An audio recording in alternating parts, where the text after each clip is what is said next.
الحمد لله وحده والصلاة والسلام على من لا نبي بعده وعلى آله وأصحابه الذين أوفوا عهدا أما بعد فأعوذ بالله من الشيطان الرجيم بسم الله الرحمن الرحيم اهدنا الصراط المستقيم صراط الذين أنعمت عليهم غير المغضوب عليهم ولا الضالين آمين فإن من جودك الدنيا وضرتها ومن علومك علم اللوح والقلم يا من يشفع عند حضرة الطه اشفع لنا يا أوجه الشفعاء نظرت إلى بلاد الله جمعا كخردلة على حكم اتصال مولاي صل وسلم دائما أبدا على حبيبك خير الخلق كلهم قال الله تبارك وتعالى في شأن حبيبه الكريم إن الله وملائكته يصلون على النبي يا أيها الذين آمنوا صلوا عليه وسلموا تسليما محبت سے درود پاک پڑھیں اللہم صلی علی سیدنا و مولانا محمد معدن الجود والکرم وآلہ وصحبہ وبارک وسلم صلاۃ و سلام علیک یا سیدی یا رسول اللہ۔ الحمدللہ آج درس قرآن پاک کا آغاز 20ویں پارے کے دوسرے رکوع اور سورہ نمل کے چھٹے رکوع سے ہوگا۔ خالق کائنات سے دعا ہے کہ وہ ہمارا قرآن مجید فرقان حمید کا سمجھنا پڑھنا اپنی پاک بارگاہ میں قبول فرمائے۔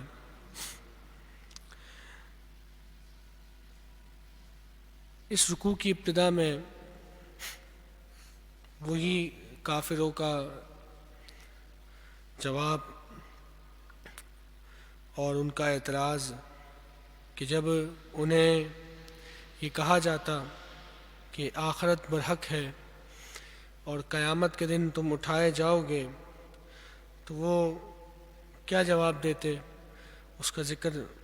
اس آیت مبارکہ میں ہے۔ چنانچہ خالق کائنات ارشاد فرماتا ہے بسم اللہ الرحمن الرحیم وقال الذین کفروا اذا كنا ترابا وآباؤنا انا لمخرجون، اور کافر بولے کہ جب ہم اور ہمارے باپ دادا مٹی ہو جائیں گے کیا ہم پھر نکالے جائیں گے؟ یعنی جب ہم مٹی ہو جائیں گے تو کیا پھر ہمیں دوبارہ زندہ کیا جائے گا؟ لقد وعدنا هذا نحن وآباؤنا من قبل ان هذا الا اساطیر الاولین، بے شک اس کا وعدہ دیا گیا ہم کو اور ہم سے پہلے ہمارے باپ داداؤں کو، اور یہ تو صرف اگلوں کی کہانیاں ہی ہیں۔ یعنی کافر یہ کہنے لگے کہ جو وعدہ آپ ہمیں دے رہے ہیں یہ وعدہ تو ہم سے پہلے ہمارے باپ داداؤں کو بھی دیا گیا تھا، اور ان سے بھی یہی کہا گیا تھا کہ تم جب مٹی میں مل جاؤ گے تو تمہیں دوبارہ زندہ کیا جائے گا، تو انہیں تو زندہ نہیں کیا گیا۔ تو اس کا مطلب ہے کہ یہ جتنے بھی وعدے آپ کر رہے ہیں کہ ہم مر کر جب مٹی ہو جائیں گے تو دوبارہ زندہ کیے جائیں گے، یہ وعدے صرف محض کہانیاں ہیں، اس کے علاوہ حقیقت سے اس کا کوئی تعلق نہیں۔ معاذ اللہ، اس طرح سے وہ کافر جو ہیں اس بات کو جھٹلانے لگے۔ قل، اے محبوب آپ ان سے فرما دیجئے، سیروا فی الارض فانظروا کیف کان عاقبۃ المجرمین، تم زمین میں چلو اور چل کر دیکھو کہ کیسا انجام ہوا مجرموں کا۔ یہ زمین میں جہاں جہاں وہ بستیاں کہ جو سابقہ قوموں کی بستیاں تھیں، جب ان پر اللہ کا عذاب آیا تو ان کا کیا حشر ہوا، تو جا کر دیکھو، تمہیں معلوم ہو جائے گا کہ جو رب کے حکم سے روگردانی کرتے ہیں، اس کی نافرمانی کرتے ہیں، تو پھر رب ان کا ایسا حشر فرماتا ہے۔ اور پھر نبی کریم صلی اللہ علیہ وسلم کو تسلی دی گئی، فرمایا وَلَا تَحْزَنْ عَلَيْهِمْ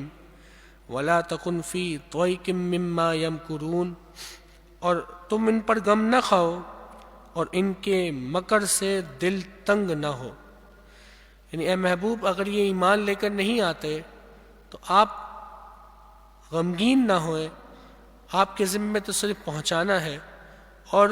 جو یہ سازشیں کر رہے ہیں اسلام کے خلاف،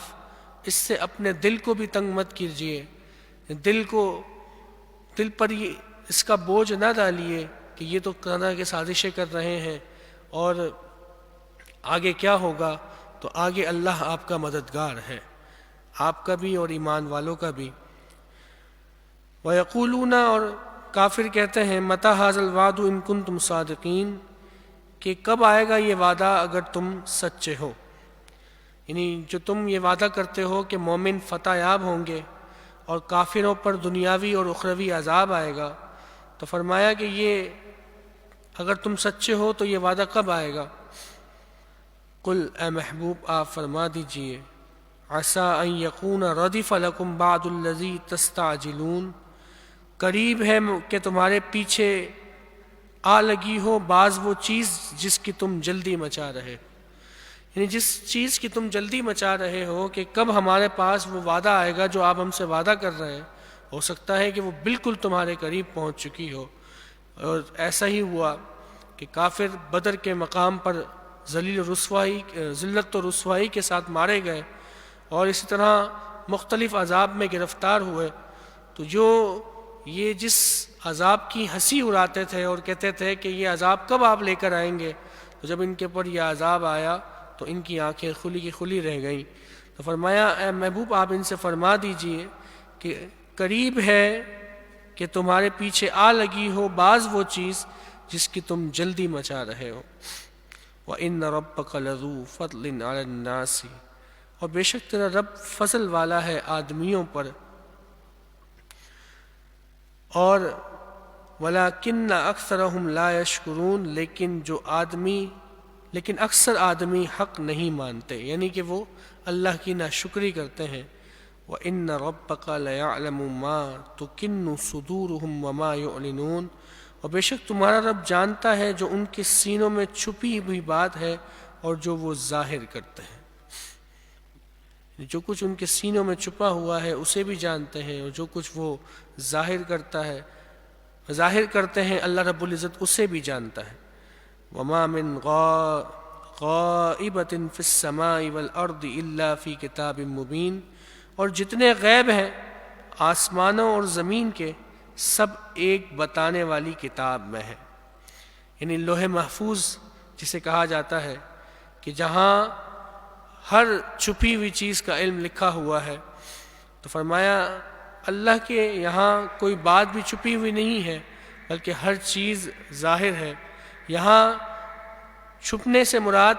مخلوق کے اعتبار سے چھپنا ہے، ورنہ خالق کے سامنے تو ہر بات ظاہر ہی ہے. تو اللہ رب العزت کی بارگاہ میں تو ہر بات ظاہر ہی ہے. یہاں جو یہ کہا گیا کہ چھپی ہوئی چیز، تو اس سے مراد مخلوق کے اعتبار سے چھپی ہوئی. تو فرمایا جتنی بھی چھپی ہوئی چیزیں ہیں ان تمام کا علم لوح محفوظ میں ہے. ان ھذا القرآن یقص علی بنی اسرائیل اکثر الذی هم فیہ یختلفون بے شک یہ قرآن اکثر وہ باتیں بیان کرتا ہے جس میں بنی اسرائیل اختلاف کرتے ہیں. یعنی اگر بنی اسرائیل یعنی کہ جو اس وقت نبی کریم صلی اللہ علیہ وسلم کے دور میں موجود تھے، تو فرمایا گیا کہ اگر یہ کافر جو بنی اسرائیل میں سے ہیں اگر یہ سارے قرآن کو برحق جاننے لگ جائیں تو جو ان کے آپس میں فرقے بنے ہوئے ہیں یہ سارے فرقے ختم ہو جائیں گے اور سب اسلام کے جھنڈے تلے ایک ہو جائیں گے. فرمایا کہ یہ تو قرآن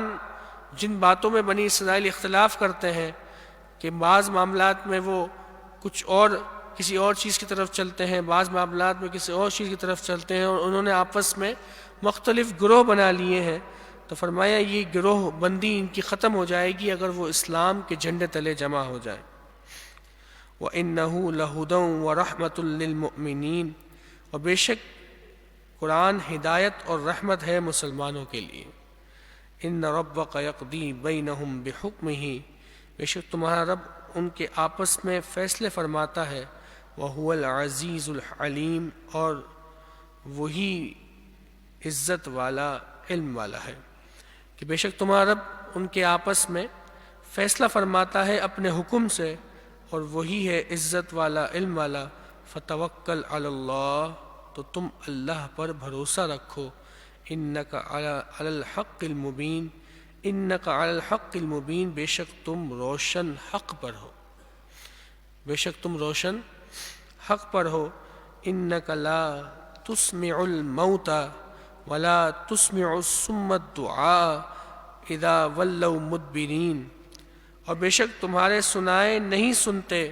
مردے، اور نہ تمہارے سنائے بہرے پکار سنے جب وہ پھریں پیٹھ دے کر۔ وَمَا أَنْتَ بِهَادِ الْعُمِّيِّ عَنْ ضَلَالَتِهِمْ، اور اندھوں کو گمراہی سے تم ہدایت کرنے والے نہیں۔ إِن تُسْمِعُوا إِلَّا مَن يُؤْمِنُ بِآيَاتِنَا فَهُمْ مُسْلِمُونَ، تمہارے سنائے تو وہی سنتے ہیں جو ہماری آیتوں پر ایمان لاتے ہیں اور وہ مسلمان ہیں۔ اب اس پوری آیت کریمہ کے اندر جو فرمایا گیا، ابتدائی آیت کریمہ میں فرمایا کہ تم مردوں کو نہیں سناتے، تو بعض لوگ اس سے یہ استدلال کرتے ہیں کہ جو لوگ اس دنیا سے چلے گئے اور اب وہ ہمارے درمیان موجود نہیں ہیں، تو مردے یعنی کہ جو مردے ہوتے ہیں وہ نہیں سن سکتے۔ تو اس کا جواب یہ ہے کہ یہاں پر مردے سے مراد حقیقی مردہ نہیں، بلکہ وہ مردہ کہ جو ہدایت قبول کرنے سے مردہ ہو گیا ہو، یعنی کہ جس کا دل اب ہدایت قبول نہیں کرے گا، بلکہ اب اس کا دل جو ہے وہ ہدایت قبول کرنے سے مردہ ہو گیا، اس میں زندگی نہیں رہی اسلام قبول کرنے کے لیے۔ اپنے گناہوں کی وجہ سے ان کے دل ایسے سخت ہو گئے اور ایسے ہو گئے کہ جیسے کہ کوئی مردار ہو، تو جس طرح وہ مردار کا سننا اسے فائدہ نہیں دیتا، اسی طرح ان کافروں کو بھی اے محبوب آپ کا سنانا فائدہ نہیں دے گا۔ اس کی مثال بڑی آسان سی ہے۔ اعلیٰ حضرت امام اہل سنت امام احمد رضا خان فاضل بریلی فرماتے ہیں کہ جس طرح کوئی بندہ اپنے بیٹے کے بارے میں یہ کہتا ہے کہ میرا بیٹا میری نہیں سنتا، تو ہرگز اس کا مطلب یہ نہیں ہوتا کہ وہ بیڑا ہو گیا ہے، وہ سنتا نہیں ہے۔ اس کا معنی یہی ہے کہ وہ میری بات سن کر اس پر عمل نہیں کرتا، یعنی میری بات کو مانتا نہیں ہے۔ تو جب بھی کوئی شخص اپنے بیٹے کے بارے میں یہ الفاظ کہتا ہے کہ میرا بیٹا تو میری ایک نہیں سنتا، تو ہرگز کوئی بھی سامنے والا اس سے یہ مطلب نہیں لے گا کہ وہ بیڑا ہو چکا ہے، اس کے کانوں میں آواز نہیں جاتی، اس کا مطلب یہ ہے نہیں۔ در حقیقت وہ یہی مطلب لے گا کہ وہ اپنے باپ کی بات سنتا تو ہے لیکن اس پر عمل نہیں کرتا۔ تو یہاں پر بھی جو فرمایا گیا کہ آپ مردے کو نہیں سنا سکتے، اس کا مطلب یہی ہے کہ یہ جو دل کے مردے ہو چکے ہیں، جن کے دل مردہ ہو چکے ہیں اور جو ہدایت کو قبول اب نہیں کریں گے، تو اے محبوب آپ اگر انہیں سنا بھی دیں تو اب ان کے دل ایسے مردہ ہو چکے ہیں کہ ان کا آپ سنا بھی دیں تو پھر بھی یہ آپ کی دعوت کو قبول نہیں کریں گے۔ اس لیے کیونکہ آگے آیت کریمہ میں خود فرمایا ہے کہ آپ کا سنانا انہیں ہی فائدہ دے گا کہ جو ایمان رکھتے ہیں۔ اگر یہاں مردار سے مراد حقیقی مردار ہوتا تو پھر یہاں آگے چل کر ایمان والوں کا تذکرہ کیوں آیا؟ تو جب آگے ایمان والوں کی بات آئی کہ ایمان والے آپ کی بات سنتے ہیں، تو اس سے پتہ چلا پیچھے جن کا ذکر ہے ان سے مراد حقیقی مردے نہیں ہیں، بلکہ وہ ہیں کہ جن کے دل مردہ ہو چکے۔ تو فرمایا آپ مردے کو نہیں سناتے اور نہ آپ جو ہے وہ کسی بہرے کو سناتے ہیں۔ تو یہ کافر جو ہیں جب آپ ان کو بلاتے ہیں اور ان کو آپ ہدایت کی طرف دعوت دیتے ہیں تو پھر وہ ایسے ہو جاتے ہیں جیسے کہ وہ مردہ ہوں یا وہ کان سے بہرے ہوں کہ جو آپ کی پکار نہیں سنتے اور پیٹ پھیر کر چلے جاتے ہیں۔ اور آپ کسی اندھے کو گمراہی سے نہیں نکال سکتے۔ اندھے سے مراد بھی یہاں پر وہی ہے کہ جو آنکھ سے اندھا نہ ہو بلکہ دل سے اندھا ہو، یعنی جس کا دل اندھا ہو چکا ہے اور جو اب ہدایت کی طرف کبھی بھی واپس نہیں پلٹ کر آئے گا۔ تو فرمایا کہ آپ کا جو سنانا فائدہ دے گا وہ انہیں ہی دے گا کہ جو ہماری آیتوں پر یقین رکھتے ہیں، اس حال میں کہ وہ مسلمان ہیں۔ وَإِذَا وَقَعَ الْقَوْلُ عَلَيْهِمْ أَخْرَجْنَا لَهُمْ دَابَّةً مِّنَ الْأَرْضِ، اور جب بات ان پر آ پڑے گی تو ہم زمین سے ان کے لیے ایک چوپایا نکالیں گے، تُكَلِّمُهُمْ کہ جو لوگوں سے کلام کرے گا۔ اس سے مراد کیا ہے؟ فرمایا جب بات آ پڑے گی، مطلب یہ کہ جب قیامت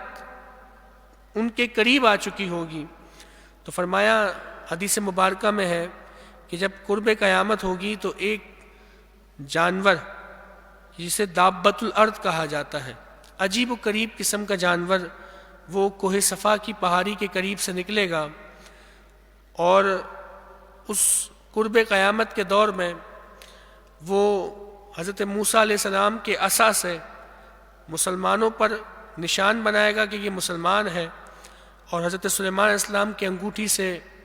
وہ نشانی لگا دے گا کہ یہ بندہ کافر ہے۔ یعنی وہ جانور جس پر مسلمان ہونے کا لیبل لگا دے گا وہی مسلمان رہے گا، اس کے بعد پھر کوئی اور مسلمان نہیں ہو سکتا، اور جس پر اس نے کافر ہونے کا لیبل لگا دیا تو وہ کافر ہی رہے گا، پھر وہ مسلمان نہیں ہو سکتا۔ یعنی کہ اس دور میں، یعنی قرب قیامت میں جن جن لوگوں پر اس نے یہ نشان لگا دیا کہ یہ مسلمان ہے، تو بس اب وہی رہیں گے مسلمان، اس کے علاوہ کوئی اور مسلمان مزید نہیں ہوگا، اور جن لوگوں پر یہ لیبل لگا دیا کہ یہ کافر ہے تو اب وہ کافر ہی رہیں گے، اور انہی کافروں پر قیامت قائم ہو جائے گی۔ تو فرمایا قرب قیامت کے دنوں میں ایک جانور نکلے گا کہ جو لوگوں سے کلام کرے گا، تو اسی کا تذکرہ یہاں فرمایا گیا کہ جب ان پر بات آ پڑے گی، یعنی جب قیامت کا دن وقت قریب ہوگا، تو ہم زمین سے ان کے لیے ایک چوپایا نکالیں گے کہ جو لوگوں سے کلام کرے گا، ان الناس کانوا بآیاتنا لا یوقنون، اس لیے کہ لوگ ہماری آیتوں پر ایمان نہ لاتے تھے۔ یعنی ان پر وہ نشانیاں لگاتے ہوئے یہ کہتا رہے گا کہ اب تم جب اللہ کی آیتوں پر ایمان لے کر نہیں آئے تو ان کافروں پر یہ مہر لگا دی جائے گی کہ اب یہ کافر ہیں، اب یہ ایمان لے کر نہیں آئیں گے۔ یہاں رکوع کا اختتام ہوا۔ محبت سے درود پاک پڑھیں، اللہم صلی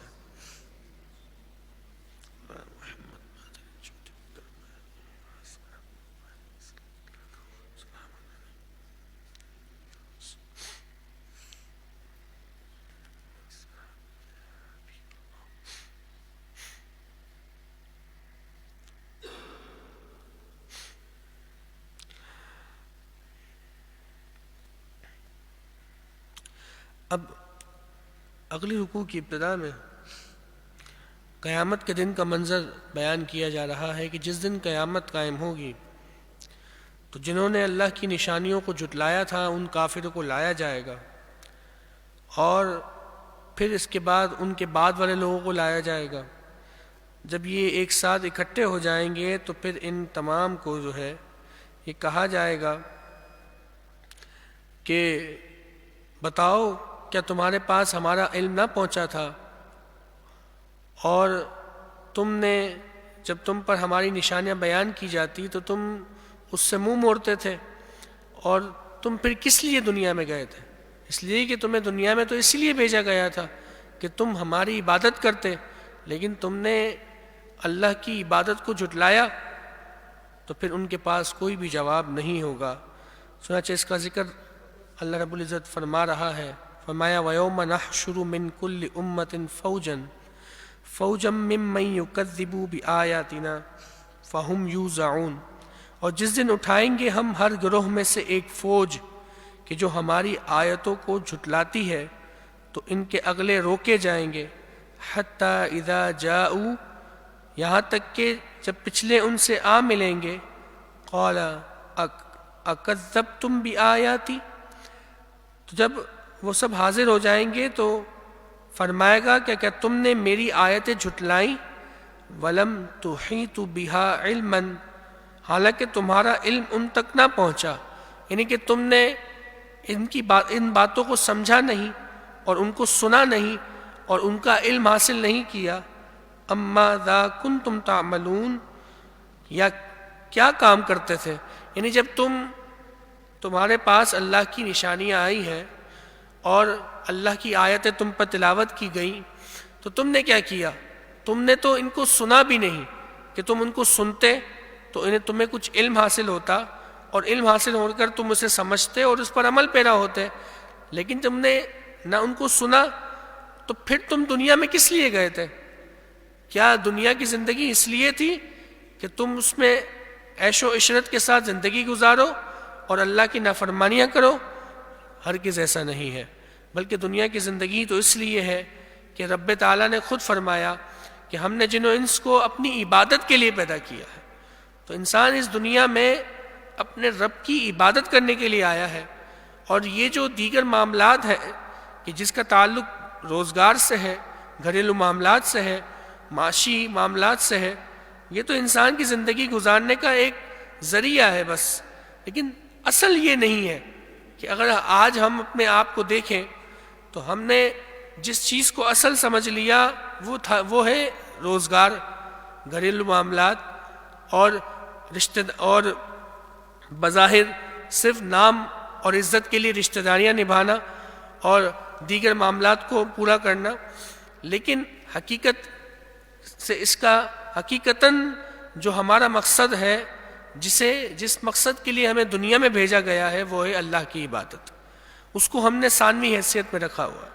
حالانکہ سب سے پہلی ترجیح ہمیں اس کام کو ہونی چاہیے، یعنی اللہ کی عبادت کو ہونی چاہیے۔ ہم یہ کہتے ہیں کہ ہم کام مکمل کر لیں پھر نماز پڑھ لیں گے، ہم ذرا فارغ ہو جائیں تو پھر قرآن کی تلاوت کر لیں گے، یہاں تک کہ جب کسی قرآن کی مجلس کی دعوت دی جاتی ہے کہ قرآن کی محفل ہے، قرآن کے معنی سمجھائے جائیں گے، درس قرآن میں تشریف لے آئیں، یادگار رمضان میں تشریف لے آئیں، تو یہ کہنا پڑتا ہے کہ جب آپ اپنی فراغت کے وقت کو غنیمت جانیں، یعنی کہ فارغ ہو جائیں تو آئیں۔ حالانکہ ہونا یہ چاہیے تھا کہ ہم قرآن سے جب فارغ ہوتے تو ہم کسی روزگار کے مسئلے میں لگتے، ہم نماز سے فارغ ہوتے تو پھر اپنے دوسرے کاموں میں لگتے، تو نماز سے فارغ ہونے کے بعد ہمیں اس میں کاموں میں لگنا چاہیے،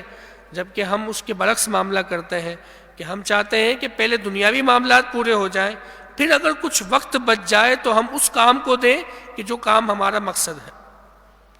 حالانکہ اس کے برعکس معاملہ ہونا چاہیے کہ ہم عبادت کو وقت دیں، پھر اس میں سے کوئی فراغت کے علامات نکل آئیں تو پھر ہم دنیاوی معاملات میں لگیں، جبکہ ہم نے صرف کیا کر لیا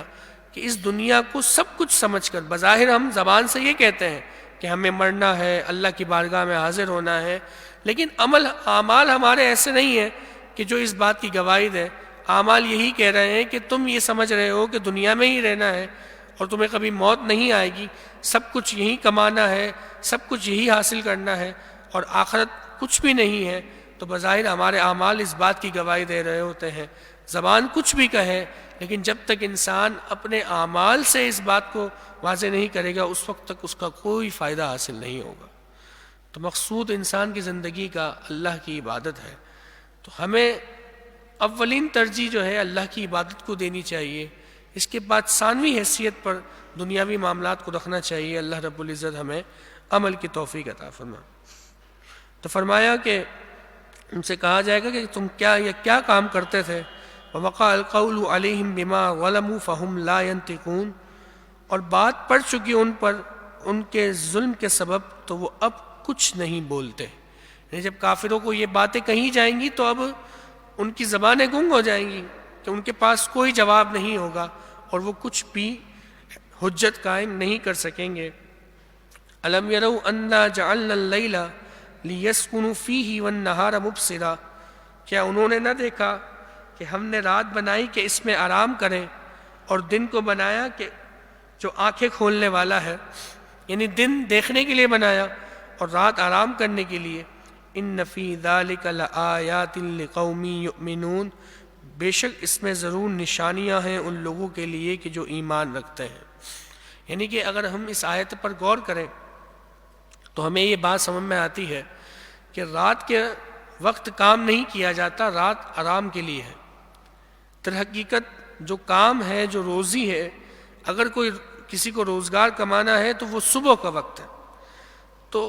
ہمارے یہاں الٹا معاملہ ہو چکا ہے کہ رات کے وقت ہم جاگتے رہتے ہیں اور سارے کام ہم نے رات میں کرنے ہوتے ہیں، جبکہ دن کہ جس دن کے جن اوقات میں روزی رزق تقسیم کیا جاتا ہے ان اوقات میں ہم اپنے بستروں پر ہوتے ہیں۔ تو معاملہ یہ ہونا چاہیے کہ جیسے رات ہو جائے تو بندہ آرام کر لے، سو جائے، اور جب صبح ہو تو فجر کی نماز سے اپنے دن کا آغاز کرے اور پھر اپنے کاموں پر لگ جائے، تو اللہ پاک اس کام میں ضرور برکت عطا فرمائے گا۔ چونکہ قرآن یہ اصول بیان کر رہا ہے کہ رات اس لیے نہیں ہے کہ اس میں کام کیے جائے، رات تو اس لیے ہے کہ اس میں آرام کریں، اور دن اس لیے ہے کہ یہ آنکھیں کھولنے والا ہے۔ ان فی ذلک لآیات لقوم یؤمنون، بے شک اس میں ضرور نشانیاں ہیں ان لوگوں کے لیے کہ جو ایمان رکھتے ہیں۔ وَيَوْمَ يُنفَخُ فِي الصُّورِ، اور جس دن سور پھونکا جائے گا، فَفَزِعَ مَنْ فِي السَّمَاوَاتِ وَمَنْ فِي الْأَرْضِ، فَفَزِعَ مَنْ فِي السَّمَاوَاتِ وَمَنْ فِي الْأَرْضِ، تو گھبرا جائیں گے جتنے آسمانوں میں ہیں اور جتنے زمین میں ہیں، اِلَّا مَا شَاءَ اللَّهُ، مگر جسے خدا چاہے۔ یعنی کہ جب سور پھونکا جائے گا تو ہر چیز چاہے وہ زمین میں ہو یا آسمان میں ہو، وہ سب کے سب گھبرا جائیں گے، سب پر ایک وحشت طاری ہو جائے گی، اور جسے اللہ چاہے گا اس پر وحشت طاری نہیں ہوگی، اس پر وہ گھبراہٹ طاری نہیں ہوگی۔ وَكُلٌّ أَتَوْهُ دَاخِرِينَ، اور سب اس کے حضور عاجزی کرتے ہوئے حاضر ہوں گے، سب اللہ کی بارگاہ میں حاضر ہوں گے۔ اور پھر فرمایا کہ قیامت کے دن کیا ہوگا، وَتَرَى الْجِبَالَ تَحْسَبُهَا جَامِدَةً وَهِيَ تَمُرُّ مَرَّ السَّحَابِ، اور تو دیکھے گا اور پہاڑوں کو خیال کرے گا کہ وہ جمے ہوئے ہیں، حالانکہ وہ تو چلتے ہوں گے بادلوں کی طرح۔ یعنی جس طرح یہ بادل، یہ پہاڑ نظر آ رہے ہیں، قیامت کے دن ایسا لگ رہا ہوگا کہ یہ اپنی جگہ پر ہی ہے، کیونکہ جو چیز زیادہ بڑی ہوتی ہے اگر وہ چل بھی رہی ہو تو محسوس ایسا ہوتا ہے کہ وہ نہیں چل رہی۔ کوئی چیز بہت زیادہ بڑی ہو، بہت ہی زیادہ بڑی ہو، تو اس کے چلنے میں تھوڑا اگر بندہ غور کرتا ہے بہت زیادہ، تب جا کے محسوس ہوتا ہے کہ وہ چیز چل رہی ہے۔ تو فرمایا یہ بادل اپنی جسامت کی وجہ سے ایسے لگیں گے جیسے اپنی جگہ پر ٹھہرے ہوئے ہیں، لیکن در حقیقت قیامت کے دن یہ بادل ایسے نہیں ہوں گے، بلکہ یہ پہاڑ ایسے نہیں ہوں گے کہ قیامت کے دن یہ جو پہاڑ ہیں اپنے جسامت کی وجہ سے ایسا لگ رہا ہوگا کہ یہ رکے ہوئے ہیں، لیکن یہ پہاڑ بادلوں کی طرح کے، جس طرح بادل آسمانوں میں تیز ہواؤں کے ساتھ چل رہے ہوتے ہیں، فرمایا ان بادلوں کی طرح یہ پہاڑ بھی چلنا شروع ہو جائیں گے، اور پھر یہ زمین کی برابر ہو جائیں گے اور آ کر زمین پر ریزہ ریزہ ہو جائیں گے۔ تو فرمایا یہ پہاڑ جو ہیں، یہ جو تمہیں اتنے بڑے بڑے پہاڑ نظر آ رہے ہیں، فرمایا گویا تم یہ خیال کرو گے کہ یہ رکے ہوئے ہیں، حالانکہ یہ تو بادلوں کی تیزی کے ساتھ، کہ جیسے بادل تیزی سے چلتے ہیں اسی چال کے ساتھ جو ہے وہ چل رہے ہوں گے۔ سن اللہ الذی اتقن کل شیء، یہ کام ہے اللہ کا کہ جس نے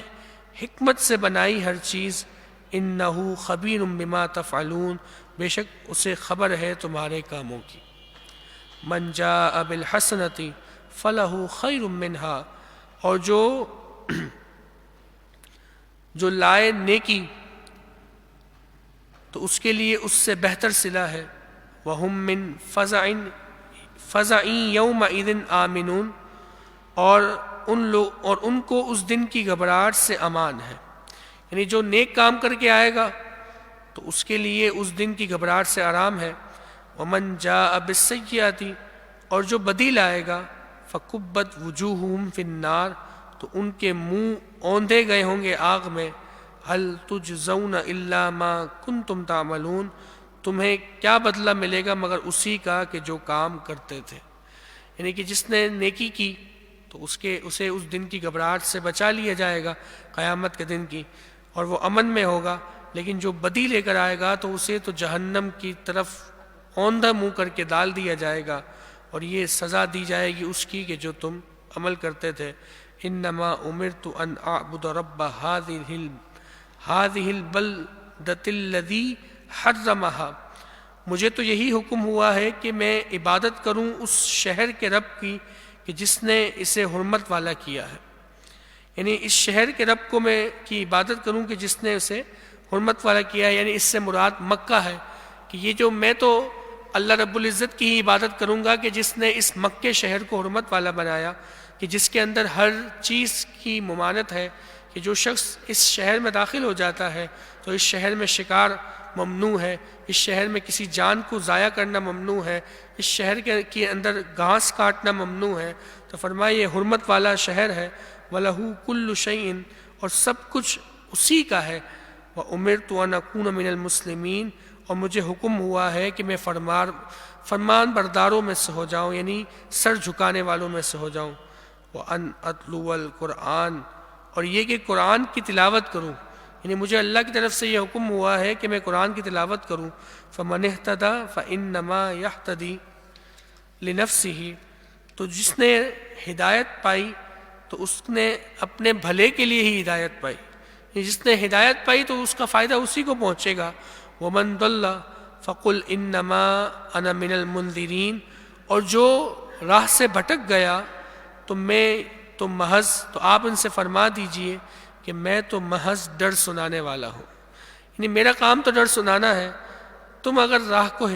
ہدایت کی راہ کو اختیار نہیں کرتے اور گمراہی کی طرف بھٹکتے ہو تو اس کا وبال تمہارے سر ہی ہے۔ وَقُلِ الْحَمْدُ لِلَّهِ،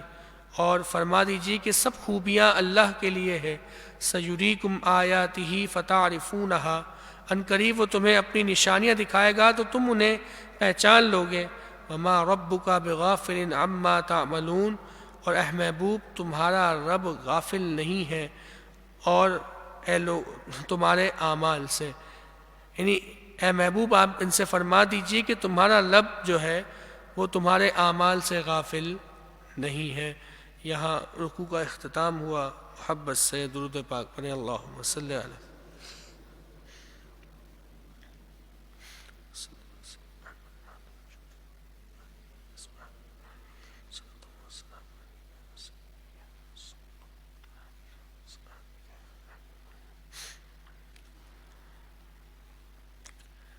الحمدللہ سورہ نمل مکمل ہوئی، اب سورہ قصص کی ابتدا ہے۔ سورہ قصص یہ مکی صورت ہے، اس میں 9 آیتیں ہیں، اس میں 9 رکوع ہیں اور 88 آیتیں ہیں، 88۔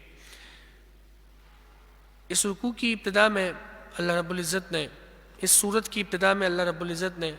حضرت موسیٰ علیہ نبی جینا وعلیہ الصلوۃ والسلام کا تذکرہ فرمایا ہے، یعنی کہ آپ کی پہلے تو فرعون کا ذکر فرمایا کہ جو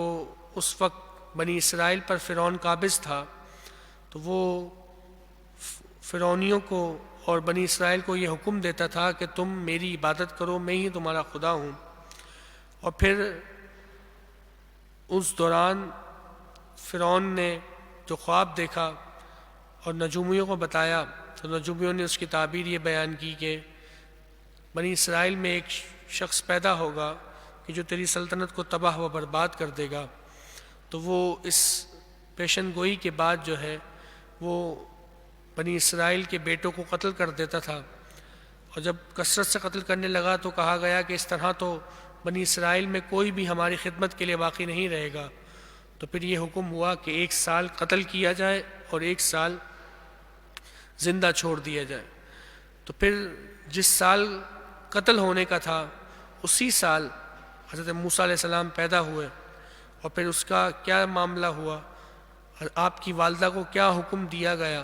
اور کس طرح حضرت موسیٰ علیہ السلام نے جو ہے وہ فرعون کے گھر پہنچے اور وہاں پہ پرورش پائی، اور پھر آگے آپ جو ہے وہ مدائن کی طرف تشریف لے گئے تو حضرت شعیب علیہ السلام کے پاس، اور پھر وہاں پر ان کی بیٹیوں میں سے ایک بیٹی سے آپ نے نکاح فرمایا، اور پھر اس کے بعد آپ کوہ طور پر گئے اور اللہ نے آپ کو نبوت سے سرفراز فرمایا،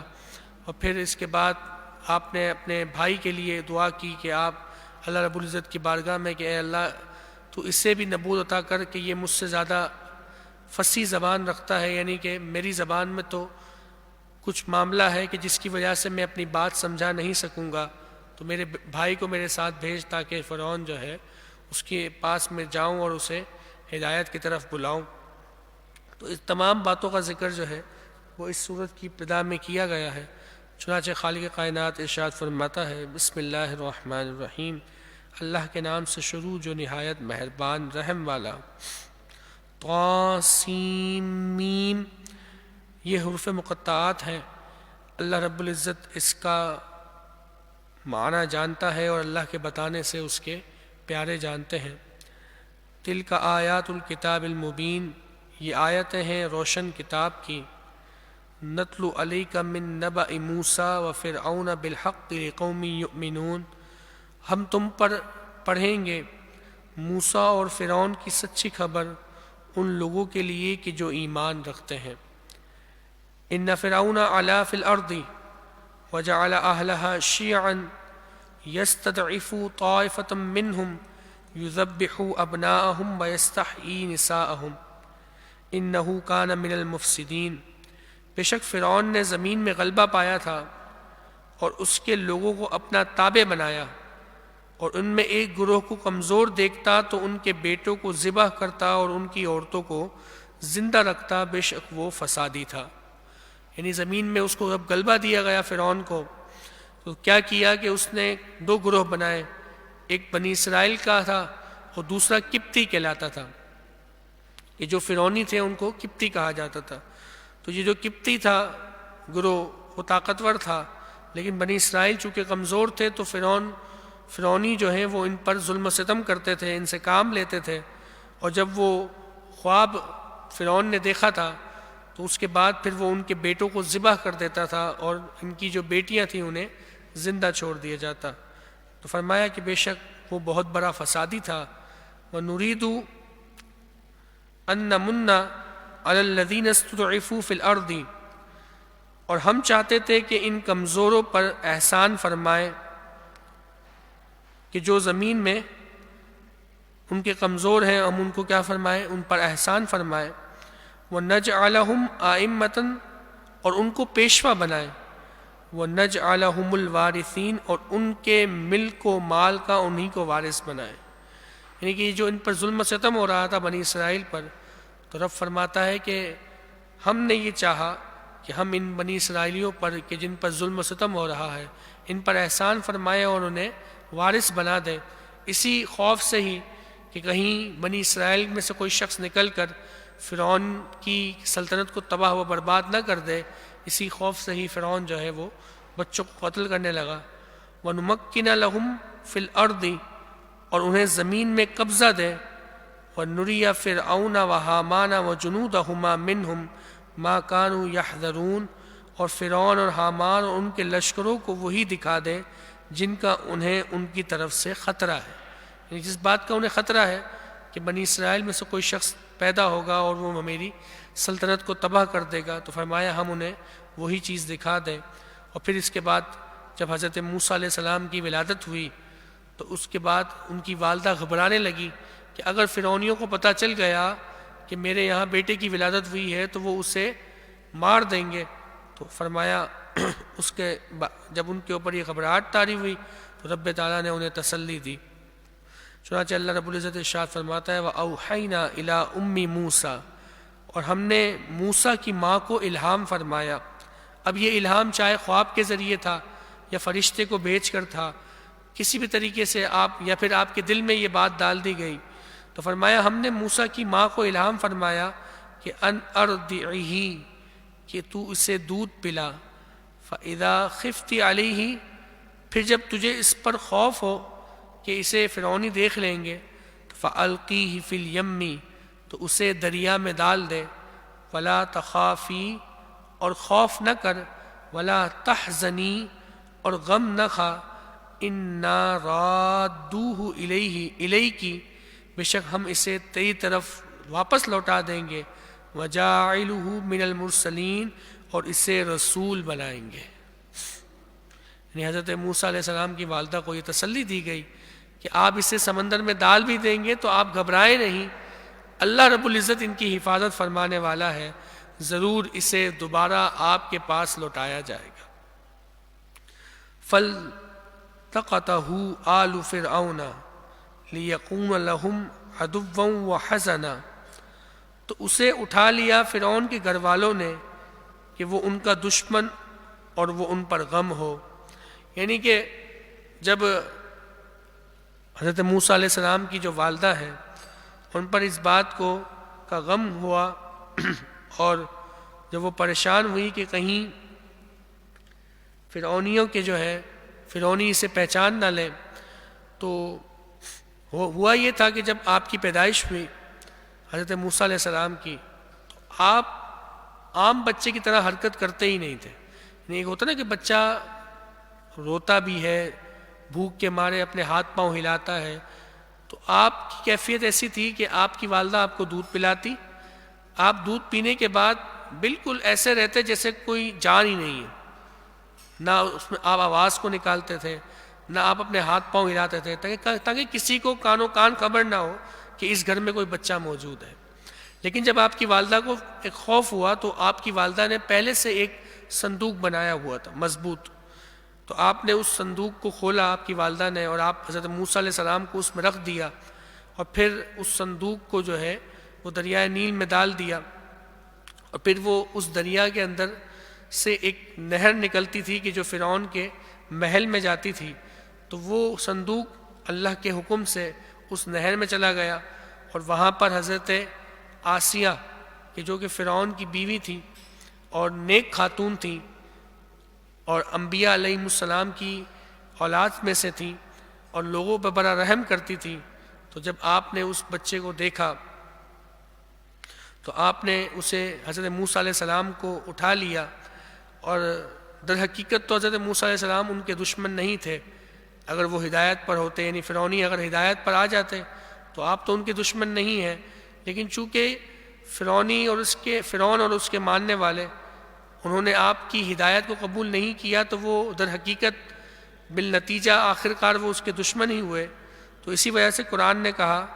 کہ انہیں فرعون کے گھر والوں نے اٹھا لیا کہ وہ ان کا دشمن ہو اور ان پر غم ہو. یعنی اگر یہ فرعونی جب ہدایت نہیں لائیں گے تو نتیجتاً یہی ہوگا کہ بے شک یہ دشمن کے طور پر اور غم کے طور پر ان کے سامنے ہوں گے. ان فرعون و حامان و جنودہما کانوا خاطئین، اور بے شک فرعون اور حامان اور ان کے لشکر خطا کار تھے. یعنی کہ جب وہ ہدایت پر ہی نہیں تھے اور گمراہی کا راستہ انہوں نے اختیار کیا ہوا تھا، تو بس پھر یہ حضرت موسیٰ علیہ السلام حقیقتاً تو ان کے دشمن نہیں تھے، لیکن چونکہ وہ خطا کار تھے اور گمراہی پہ تھے تو اس گمراہی کی وجہ سے آپ ان کے دشمن تھے. وقالت امرأۃ فرعون قرۃ عین لی ولک، اور فرعون کی بیوی نے کہا کہ یہ بچہ میری اور تیری آنکھوں کی ٹھنڈک ہے. لا تقتلوہ، اسے قتل نہ کرو. عسیٰ ان ینفعنا او نتخذہ ولدا وہم لا یشعرون، فرمایا کہ شاید یہ ہمیں نفع دے یا ہم اسے بیٹا بنا لیں اور وہ بے خبر تھے. یعنی جب حضرت آسیہ نے حضرت موسیٰ علیہ السلام کو اپنی گود میں اٹھایا تو فرعون نے اسے قتل کرنے کا ارادہ کیا. تو حضرت آسیہ نے اس سے کہا کہ تم نے تو اس سال قتل کا حکم دیا تھا، اور یہ تو اس سال پیدا ہوا ہے کہ جس سال قتل کا حکم نہیں تھا، کیونکہ حضرت موسیٰ علیہ السلام صندوق میں اتنے بڑے لگ رہے تھے جیسے کہ 1 سال سے زیادہ کا عمر ہو. تو حضرت موسیٰ علیہ السلام کو جب دیکھا تو کہا کہ یہ تو 1 سال سے بڑا لگ رہا ہے، اور ہو سکتا ہے کہ یہ جس جگہ سے آیا ہو اس جگہ سے نہ آیا ہو جو جس جگہ سے تجھے قتل کرنا ہے، بلکہ یہ کسی اور ملک سے آیا ہو، تو اسے قتل نہ کر. یہ کتنا پیارا بچہ ہے، ہم اسے اپنا بیٹا بنا لیں گے یا پھر یہ ہمارے کام آئے گا. اور وہ اس کی خبر نہیں رکھتے تھے. وَأَصْبَحَ فُؤَادُ أُمِّ مُوسَى فَارِغًا، اور صبح کو موسیٰ کی ماں کا دل بے صبر ہو گیا. ماں تو ماں ہوتی ہے نا، حالانکہ اللہ رب العزت کی طرف سے تسلی دی گئی تھی کہ تمہارا بیٹا تمہیں لوٹا دیا جائے گا، لیکن ماں کی کیفیت کو کون سمجھ سکتا ہے. ماں اگر بوڑھی بھی ہو جائے اور اس کا بیٹا اس کے سامنے دادا اور نانا بھی بن جائے نا، تو بھی ماں کی ممتا ختم نہیں ہوتی. حالانکہ وہ بوڑھی ہو چکی ہے، اسے کچھ یاد نہیں رہتا، وہ اپنی بہت ساری چیزیں بھول جاتی ہے، لیکن اپنے بیٹے کو نہیں بھولتی. اسے پتا ہے کہ یہ میرا بیٹا ہے. وہ اگر رات کو دیر سے گھر آ رہا ہوگا نا تو پوچھے گی کہ کیوں آیا ہے، کس لیے آیا ہے، کیوں دیر ہو گئی، تھکاوٹ ہو رہی ہے. تو ماں کا نعم البدل تو کچھ بھی نہیں ہو سکتا، ماں ماں ہوتی ہے۔ تو رب کی طرف سے تسلی دی گئی تھی کہ تم نے گھبرانا نہیں ہے، تمہارا بیٹا تمہیں واپس مل جائے گا، لیکن ایک ماں والی کیفیت ایسی ہے کہ جس کا ادراک ماں ہی کر سکتی ہے، کوئی اور نہیں کر سکتا۔ یعنی یہ جو بات ہے نا کہ موسیٰ کی ماں کا دل بے صبر ہو گیا، اس جملے کو وہی سمجھ سکتا ہے، وہی سمجھ سکتی ہے کہ جو ماں ہو۔ اسے خود سمجھ میں آئے گا کہ بندہ کتنی بھی تسلی دے دے نا کہ تمہارا بیٹا ٹھیک ہے، سب ٹھیک ہے، لیکن وہ کہے گی نہیں، ایک نظر مجھے اپنے بیٹے کو دیکھنا ہے۔ تو حضرت موسیٰ علیہ السلام کی والدہ کو تسلی دی گئی تھی کہ آپ کا بیٹا صحیح سلامت رہے گا، لیکن اس کے باوجود بھی آپ نے کہا کہ نہیں، آپ بے صبری ہو گئی کہ بس مجھے اپنے بیٹے کے پاس جانا ہے، مجھے اپنا بیٹا دیکھنا ہے۔ تو فرمایا صبح کو موسیٰ کی ماں کا دل بے صبر ہو گیا، ان کادت لتبدی بہ لولا اربتنا علی قلبہا لتکون من المؤمنین، اور ضرور قریب تھا کہ وہ اس کا حال کھول دیتی، یعنی حضرت موسیٰ علیہ السلام کے پاس چلی جاتی اور کہتی یہ میرا بیٹا ہے، یعنی اتنا آپ پر کیا ہو گیا تھا، بے صبری طاری ہو گئی تھی۔ تو فرمایا ضرور قریب تھا کہ وہ اس کا حال کھول دیتی اگر ہم ان کے دل کو دھارس نہ دیتے، مطمئن نہ کرتے اس کے دل پر کہ اسے ہمارے وعدے پر یقین رہے۔ یعنی ہم نے ان کے دل پر دھارس باندھی کہ بھائی تم فکر نہ کرو اور ہمارے وعدے پر یقین رکھو، ہم ضرور اس بیٹے کو، اس بچے کو تمہاری طرف لوٹا دیں گے۔ تو فرمایا کہ اگر ہم ان کے دل کی دھارس نہ باندھتے کہ وہ ہمارے وعدے پر یقین رکھیں تو ضرور وہ کیا کرتی، وہ سارے معاملے کو واضح کر دیتی۔ وقالت لأختہ، اور اس کی ماں نے اس کی بہن سے کہا، قصیہ، اس کے پیچھے چلی جا، فبصرت بہ عن جنب وہم لا یشعرون، تو وہ اسے دور سے دیکھتی رہی اور ان کو خبر نہ تھی۔ یعنی حضرت موسیٰ علیہ السلام کی جو والدہ ہے، انہوں نے اپنی بیٹی حضرت مریم، ایک تو حضرت مریم وہ ہے کہ جو حضرت عیسیٰ علیہ السلام کی والدہ ہے، ایک حضرت مریم وہ ہیں کہ جو حضرت موسیٰ علیہ السلام کی بہن ہے۔ تو یہاں حضرت مریم سے مراد موسیٰ علیہ السلام کی بہن ہے۔ تو جب آپ کی والدہ نے آپ کی بہن سے کہا کہ میں یہ صندوق تو پانی میں ڈال رہی ہوں، لیکن تم دیکھتی رہو کہ یہ صندوق کہاں جاتا ہے، تو وہ دیکھتی رہی اور دیکھا کہ یہ صندوق تو فرعون کے محل میں چلا گیا اور وہاں پر اس کی بیوی نے اسے حضرت موسیٰ علیہ السلام کو اٹھا لیا ہے۔ تو وہ ساری خبر آ کر جو ہے اپنی والدہ کو دیتی رہیں، لیکن یہ سارے معاملات انہوں نے چھپ چھپ کر کیے کہ جس کی خبر جو ہے وہ فرعونیوں کو نہ ہو سکی۔ تو آپ کی بہن نے جو ہے وہاں پر دیکھا کہ حضرت موسیٰ علیہ السلام کسی بھی عورت کا دودھ نہیں پی رہے، اور یہ اللہ کی طرف سے حکم تھا کہ آپ نے کسی بھی عورت کا دودھ نہیں پیا۔ اور جب آپ کی بہن نے یہ معاملہ دیکھا نا کہ وہ کسی کا دودھ نہیں پی رہے، تو وہ ایک انجانی بن کر آگے آئی اور کہنے لگی کہ کیا میں تمہیں ایسی عورت کے بارے میں نہ بتاؤں کہ جس کا یہ دودھ پی لیں گے؟ تو فرعونیوں نے کہا ہاں بالکل بتاؤ۔ تو پھر آپ اپنی والدہ کو لے آئی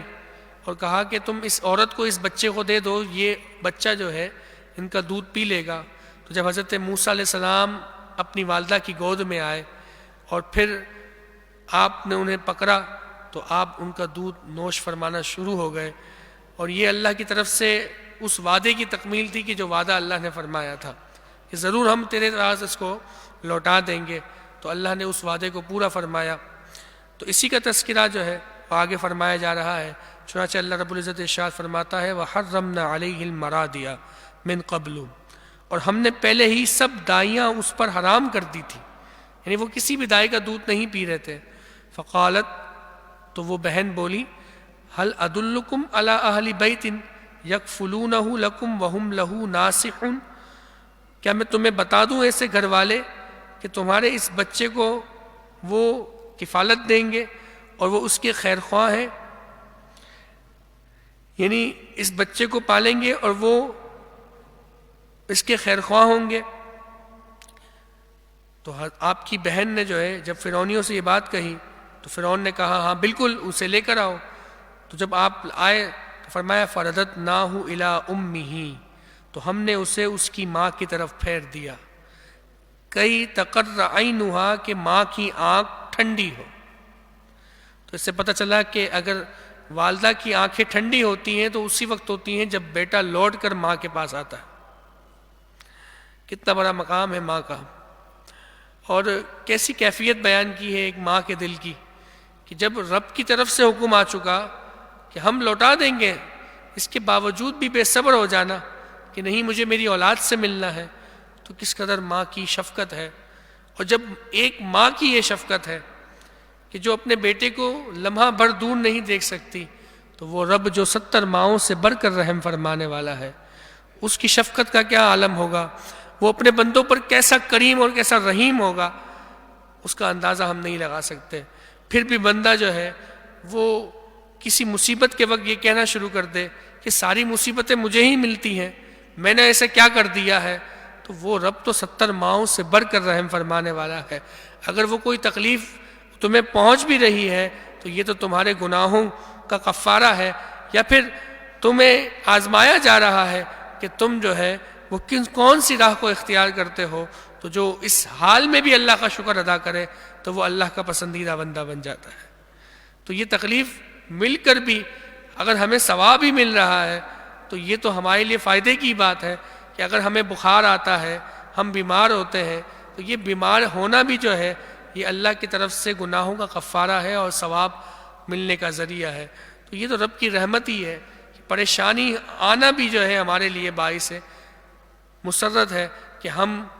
اگر چاہ بظاہر ہمیں نقصان ہو رہا ہے لیکن در حقیقت ہمارے نامہ اعمال میں جو ہے وہ نیکیاں لکھی جا رہی ہیں.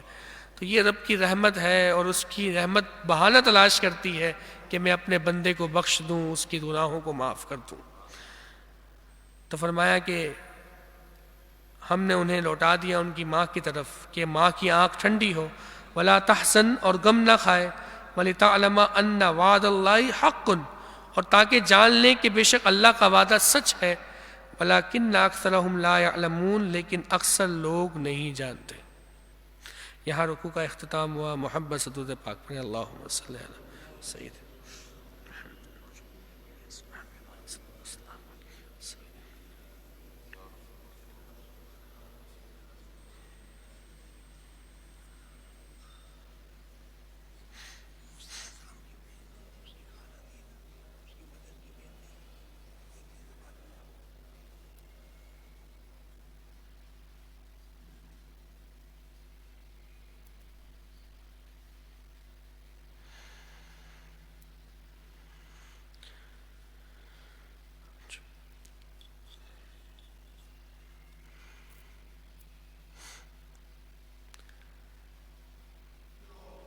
اگلے رکوع کی ابتدا ہے، اور پچھلے رکوع میں جو یہ کہا گیا کہ آپ نے جو ہے موسیٰ علیہ السلام کی بہن کو بھیجا، تو یہی بات ہے کہ حضرت مریم جو ہے وہ حضرت موسیٰ علیہ السلام کی بہن ہی تھی. یعنی مریم بنت عمران ان کا نام ہے، اور ان کے خاوند کا نام جو ہے غالب بن یوشع ہے. اور یہی بات واضح ہے. ایک تو حضرت عیسیٰ علیہ السلام کی والدہ ہے وہ مریم بنت عمران ہے، وہ بھی عمران ہے اور یہ بھی عمران ہے، لیکن ان دونوں عمرانوں میں تقریباً 2000 برس کا فاصلہ ہے. تو وہ بھی حضرت مریم وہ حضرت موسیٰ علیہ السلام کی بہن ہے، اور یہ بھی ہے مریم جو کہ حضرت عیسیٰ علیہ السلام کی والدہ ہے، لیکن ان میں 2000 سال کا فاصلہ ہے. دونوں کا نام عمران ہی ہے، لیکن حضرت موسیٰ علیہ السلام جو ہے یہ ایک جو مریم ہے وہ حضرت موسیٰ علیہ السلام کی بہن ہے، اور ایک مریم حضرت عیسیٰ علیہ السلام کی والدہ ہے. اگلے رکوع کی ابتدا میں اللہ رب العزت ارشاد فرما رہا ہے کہ جب موسیٰ علیہ السلام کا بچپن کا زمانہ ختم ہوا اور آپ جوانی میں قدم آپ نے رکھا، تو جب آپ اس جوانی کے عالم میں تشریف لائے تو اللہ رب العزت نے آپ کو علم و حکمت سے نوازا. اور پھر وہ واقعہ کہ جب آپ شہر میں تشریف لے گئے تو وہاں دیکھا کہ ایک شخص جو ہے جو اس کا تعلق قبطی سے ہے، یعنی کہ وہ فرعونیوں کا ہے، فرعونیوں سے یعنی اہل فرعون ہے، کہ جس کا تعلق جو ہے وہ فرعونیوں کے ساتھ تھا. وہ شخص جو ہے وہ بنی اسرائیل کے کسی فرد پر ظلم کر رہا تھا، اور کہہ رہا تھا در حقیقت وہ فرعون کے جو کچن ہوتا ہے، جو اس وقت کھانا بناتا تھا وہ فرعون کے گھر باورچی خانے میں، تو وہ کھانا بنانے کے لیے جو لکڑیاں ہوتی ہیں انہیں وہ چاہ رہا تھا کہ یہ بنی اسرائیل جو ہے زبردستی ان لکڑیوں کو فرعون کے کچن تک لے آئے۔ تو حضرت موسیٰ علیہ السلام نے جب یہ معاملہ دیکھا کہ ایک قبطی فرعونی جو ہے وہ حضرت موسیٰ علیہ السلام نے دیکھا کہ بنی اسرائیل کے اوپر ظلم کر رہا ہے، تو آپ اس کے پاس گئے اور اس سے ظلم سے نجات دینے کے لیے آپ نے اس قبطی کی طرف زوردار مکہ مارا، تو اس مکہ مارنے کی وجہ سے وہ قبطی وہیں پر ہلاک ہو گیا۔ جب آپ نے دیکھا کہ یہ تو مجھ سے ایک جان ضائع ہو گئی، تو آپ نے عاجزی کرتے ہوئے، حالانکہ وہ آپ نے اسے جان بوجھ کر نہیں مارا، اور در حقیقت آپ تو ظالم کا، آپ در حقیقت جو ہے آپ اس ظلم کو روکنے کے لیے پہنچے تھے، اور ظلم کو روکنا جو ہے یہ گناہ نہیں ہوتا، تو آپ نے ظلم کو روکنے کے لیے اسے مکہ مارا، تو اس پر اس کی موت واقع ہو گئی، اور یہ اللہ تعالیٰ کی طرف سے تھا، اور ایک سبب بنانا تھا کہ آپ اس شہر سے چلے جائیں اور دوسرے شہر میں جائیں، حضرت شعیب علیہ السلام کی پاس رہے اور وہاں پہ کچھ عرصہ گزارے۔ تو یہ تو اللہ کی طرف سے کی حکمت تھی کہ وہ قبطی ہلاک ہو گیا۔ تو حضرت موسیٰ علیہ السلام نے عاجزی کرتے ہوئے، حالانکہ انبیاء معصوم ہوتے ہیں، ان سے کوئی گناہ سرزد نہیں ہو سکتا، لیکن اللہ کی بارگاہ میں عاجزی کرتے ہوئے آپ نے توبہ کی، یعنی کہ استغفار کیا، اور کہا کہ مولا مجھ سے یہ معاملہ سرزد ہو گیا ہے، اب یہ فرعونی میرے جان کے در پہ ہو جائیں گے۔ پھر اگلے دن جب آپ صبح ہوئی تو پھر دیکھا کہ وہی بنی اسرائیل کا شخص ہے، بنی اسرائیلی ہے، اور اس پر کوئی اور قبطی جو ہے وہ ظلم کر رہا ہے۔ تو آپ اس کے قریب آئے اور اس بنی اسرائیل سے کہنے لگے کہ تو کیوں دوسروں کو بھی خطرے میں ڈالتا ہے اور خود بھی خطرے میں آتا ہے، تو ایسا موقع ہی کیوں دیتا ہے؟ لیکن پھر آپ کو جب اس پر رحم آیا تو آپ نے دوبارہ اس کی مدد کرنے کی کوشش کی، تو وہ بنی اسرائیلی یہ سمجھنے لگا کہ آپ اسے ماریں گے۔ تو حضرت موسیٰ علیہ السلام کے بارے میں وہ یہ کہنے لگا کہ کیا کل جس طرح آپ نے اس قبطی کو مار دیا تھا، کیا آج آپ مجھے بھی مار دیں گے؟ آپ تو یہ چاہتے ہیں کہ آپ یہاں پر جو ہے سردار بن جائے اور آپ کی حکومت ہو جائے۔ تو جب یہ بات اس قبطی نے سنی کہ جو سامنے موجود تھا، تو اسے پتہ چل گیا کہ جو کل قبطی مارا گیا ہے وہ اسے مارنے والے حضرت موسیٰ علیہ السلام ہے، کیونکہ جب کل قبطی کو مار دیا گیا تھا تو اس قبطی کے بارے میں فرعون نے یہ حکم دیا کہ جس بھی بنی اسرائیل نے اسے مارا ہے اسے پکڑ کے لایا جائے، ہم اسے سزا دیں گے۔ تو جب اس قبطی کو نے دیکھا کہ بھئی حضرت موسیٰ علیہ السلام نے مارا ہے، تو اس نے جا کر فرعونیوں کو بتا دیا۔ تو پھر اس کے بعد فرعون کے دربار میں یہ فیصلہ ہوا کہ حضرت موسیٰ علیہ السلام کو قتل کر دیا جائے گا، اور اس کی خبر آ کر اس ایک شخص نے جو ہے حضرت موسیٰ علیہ السلام کو دی کہ آپ کے لیے تو دربار میں یہ فیصلہ ہوا ہے کہ آپ کو قتل کر دیا جائے گا، لہٰذا آپ یہاں سے تشریف لے جائیں۔ تو پھر آپ جو ہے حضرت شعیب علیہ السلام کے شہر تشریف لے گئے، مدین جو ہے، جو کہ شہر حضرت موسیٰ علیہ السلام حضرت شعیب علیہ السلام کا ہے، اور فرعون کی جو ملک کی حدود تھی اس سے باہر تھا۔ تو جب آپ وہاں سے حضرت شعیب علیہ السلام کے پاس تشریف لے گئے تو وہاں پر کیا معاملہ ہوا، ان تمام کا تذکرہ جو ہے اس رکوع میں ہو رہا ہے۔ چنانچہ خالق کائنات ارشاد فرماتا ہے وَلَمَّا بَلَغَ أَشُدَّهُ، اور جب اپنی جوانی کو پہنچا، وَاسْتَوَىٰ آتَيْنَاهُ حُكْمًا وَعِلْمًا، اور پورے زور پر آیا تو ہم نے اسے حکم اور علم عطا فرمایا۔ وَكَذَلِكَ نَجْزِي الْمُحْسِنِينَ، اور ہم نیکوں کو ایسا ہی صلہ دیتے ہیں۔ وَدَخَلَ الْمَدِينَةَ عَلَىٰ حِينِ غَفْلَةٍ مِّنْ أَهْلِهَا، اور شہر میں داخل ہوا جس وقت شہر والے دوپہر کے خواب میں بے خبر تھے۔ یعنی اس سے مراد وہ دن تھا کہ جس دن عید کا دن ہوتا ہے، تو آپ عید کے دن اس شہر میں تشریف لے گئے تو لوگ اپنے کھیل کود میں مصروف تھے، اور آپ کی آمد سے بے خبر تھے، کیونکہ حضرت موسیٰ علیہ السلام کے جو ہے آپ ان فرعونیوں کو نہیں مانتے تھے اور ان کے ظلم و ستم سے کہ آپ مخالف تھے، تو بنی اسرائیل کی بڑی آپ جو ہے نا وہ حمایت کرتے تھے، تو لوگ آپ سے، تو اس وجہ سے آپ جہاں بھی جاتے لوگوں کو اللہ کی ہدایت کی طرف بلاتے تھے، کیونکہ نبی تو معصوم ہوتے ہیں، ان سے تو کوئی خدا یا کوئی معاذ اللہ شرک تو کا متصور ہی نہیں ہے، تو آپ جہاں بھی جاتے لوگوں کو ہدایت کی طرف بلاتے، لوگ آپ سے جو ہے وہ آپ کے دشمن بن چکے تھے اور آپ کو پیچھے پڑے رہتے تھے۔ تو آپ اس وقت شہر میں آئے کہ جس وقت لوگ اپنے کھیل کود میں مصروف تھے، تو تو فرمایا فوجد فیہا رجلین یقتتلان، تو اس میں دو مرد لڑتے پائے، یعنی اسی وقت آپ نے دو مرد لڑتے پائے، ھذا من شیعتہ وھذا من عدوہ، ایک موسیٰ کے گروہ سے تھا اور دوسرا دشمنوں کے گروہ سے تھا، فاستغاثہ الذی من شیعتہ علی الذی من عدوہ، تو وہ جس کے کہ جو موسیٰ علیہ السلام کے گروہ سے تھا اس نے موسیٰ علیہ السلام سے مدد مانگی اس پر کہ جو دشمن کے گروہ سے تھا، یعنی کہ بنی اسرائیلی نے مدد مانگی قبطی کے مقابلے میں، فوقظہ موسیٰ فقضی علیہ، تو موسیٰ علیہ السلام نے اسے گھوسا مارا تو اس کا کام تمام کر دیا۔ قال ھذا من عمل الشیطان، کہا یہ کام شیطان کی طرف سے ہوا ہے۔ اب اس سے مراد یا تو یہ ہے کہ یہ قبطیوں کا یعنی قبطی اور بنی اسرائیل کا لڑنا یہ شیطان کی طرف سے تھا، یا یہ جو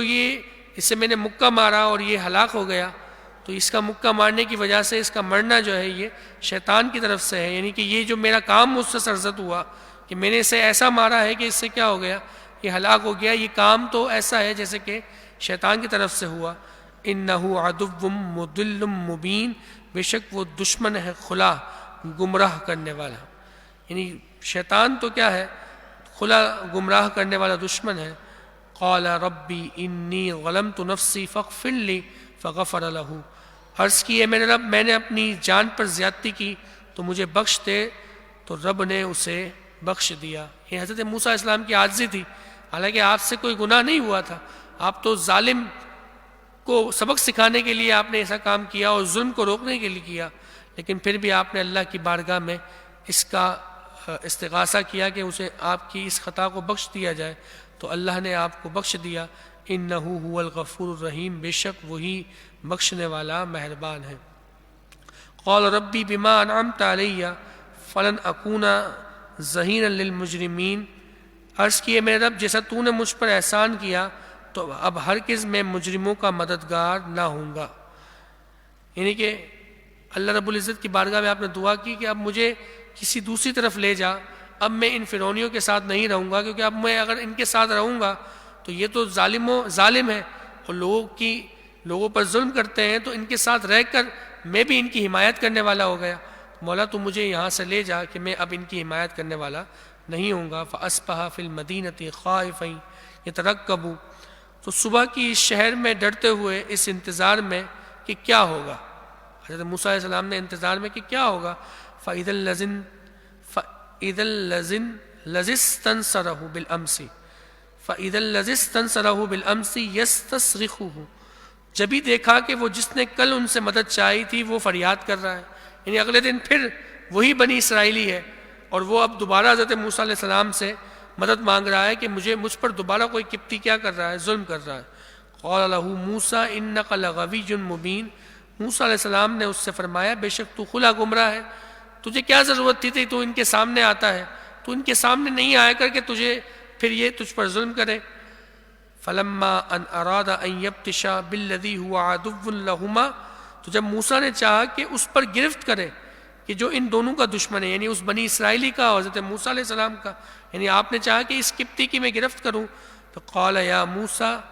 تو وہ بنی اسرائیلی بولا اے موسیٰ، کیونکہ اسے لگا کہ اب آپ اس کی گرفت فرمائیں گے، تو کہنے لگا اے موسیٰ اترید ان تقتلنی کما قتلت نفسا بالامس، کیا آپ وہی چاہتے ہیں کہ آپ مجھے بھی ویسے ہی قتل کر دیں جیسا کہ کل آپ نے ایک جان کو قتل کر دیا۔ ان ترید الا ان تکون جبارا فی الارض، اور آپ تو یہی چاہتے ہیں کہ زمین میں آپ کی بادشاہت ہو جائے، سلطنت ہو جائے، وما ترید ان تکون من المصلحین، اور آپ اصلاح کرنا نہیں چاہتے۔ وجاء رجل، اب جب یہ بات اس نے اس قبطی کے سامنے کہی تھی تو وہ قبطی نے جا کر فرعونیوں کو بتا دیا کہ کل جس قبطی کو مارا گیا تھا اسے مارنے والے حضرت موسیٰ علیہ السلام ہیں، تو آپ کے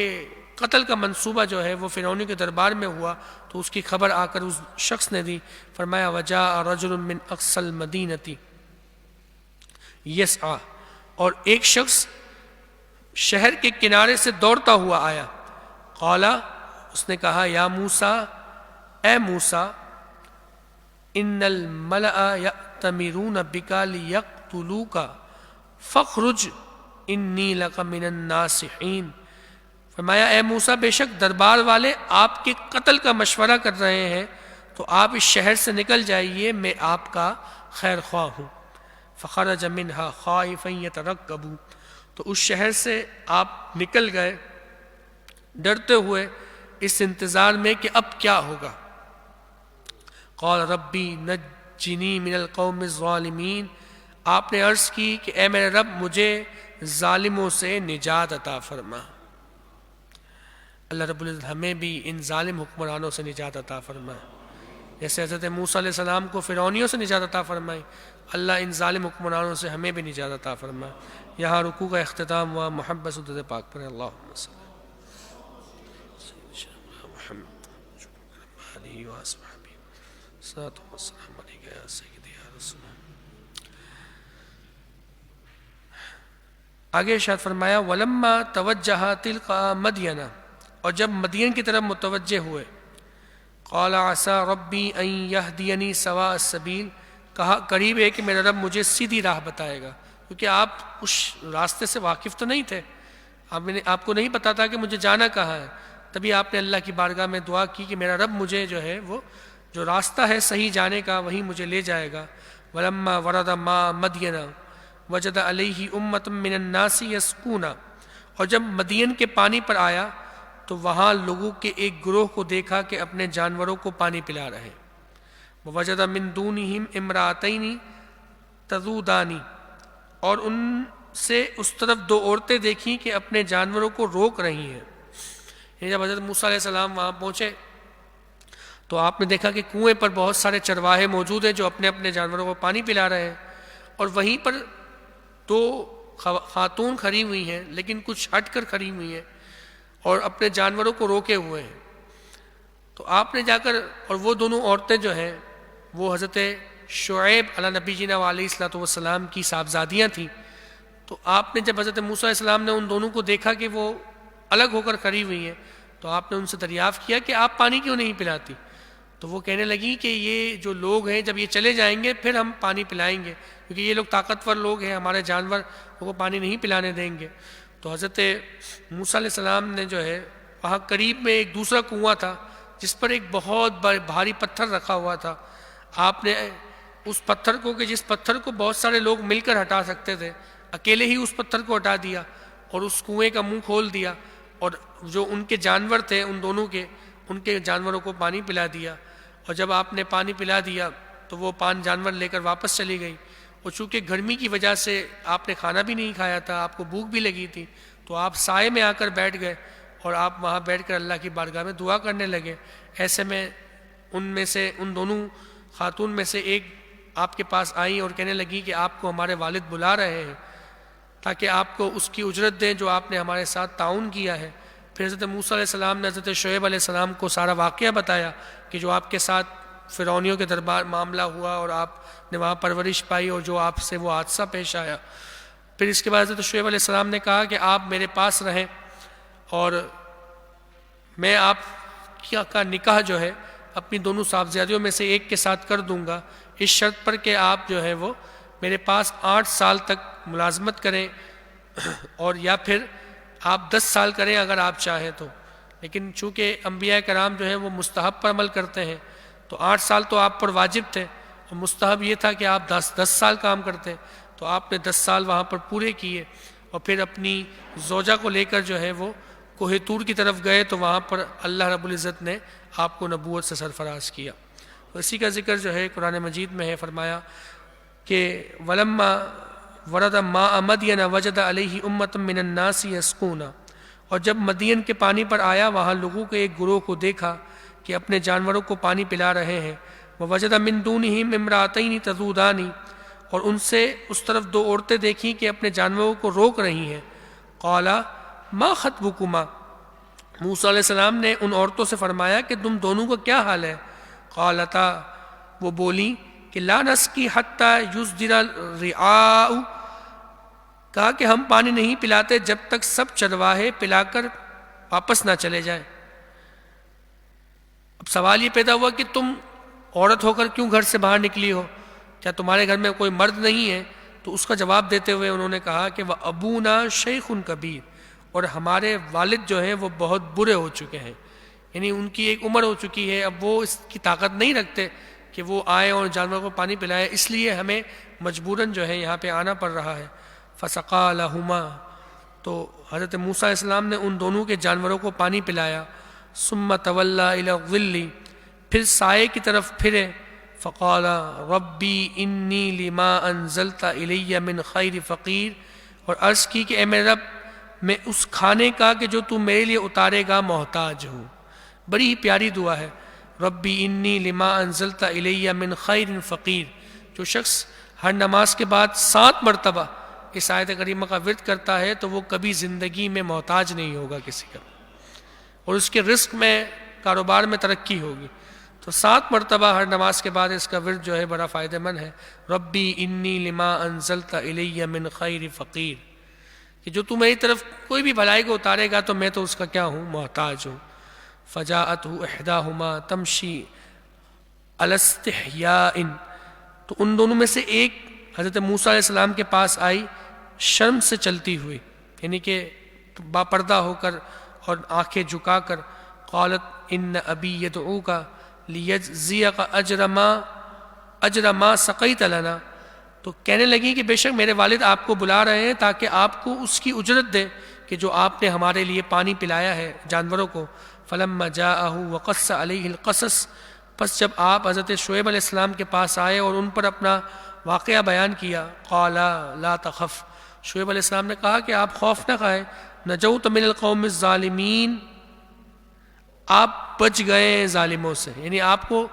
نجات مل چکی ہے ظالموں سے۔ قالت احداہما، تو ان دونوں صاحبزادیوں میں سے ایک نے کہا کہ یا ابتی استاجرہ ان خیر من استاجرت القوی الامین، اے میرے باپ آپ ان کو اپنے پاس اجرت پر رکھ لیں، کہ بے شک بہترین اجیر وہی ہے کہ جو طاقتور ہو اور امانت دار ہو۔ تو یہ حضرت موسیٰ علیہ السلام طاقتور بھی ہیں اور امین بھی ہیں۔ طاقتور تو اس لیے کہ اکیلے ہی اس پتھر کو ہٹا دیا اور سارے جانوروں کو پانی پلا دیا، اور امین امانت دار اس لیے ہیں کہ جب آپ کو وہ بلانے کے لیے آئی تھی حضرت موسیٰ علیہ السلام کو، تو آپ نے ان سے کہا کہ تم میرے پیچھے چلنا اور میں تمہارے آگے چلوں گا، کہ کہیں ایسا نہ ہو کہ میری نظر تمہاری طرف پڑ جائے۔ تو آپ جو ہے وہ اس طور پر آپ کو امین کہا گیا کہ آپ امانت دار ہیں۔ تو فرمایا قال انی ارید، حضرت شعیب علیہ السلام نے کہا کہ بے شک میں ارادہ کرتا ہوں کہ ان کی حقا، کہ میں نکاح کر دوں تیرا احدب نتیہ ہاتینی،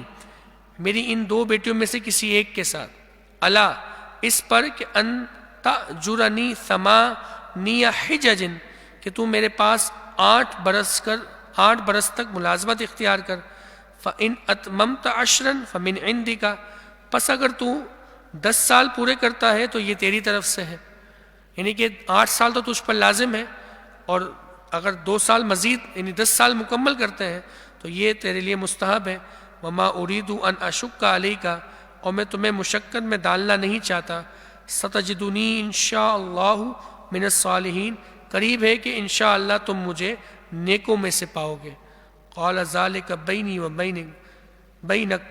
قَالَ ذَلِكَ بَيْنِي وَبَيْنَكَ، موسیٰ علیہ السلام نے کہا یہ میرے اور آپ کے درمیان اقرار ہو چکا، یعنی یہ معاہدہ ہو چکا۔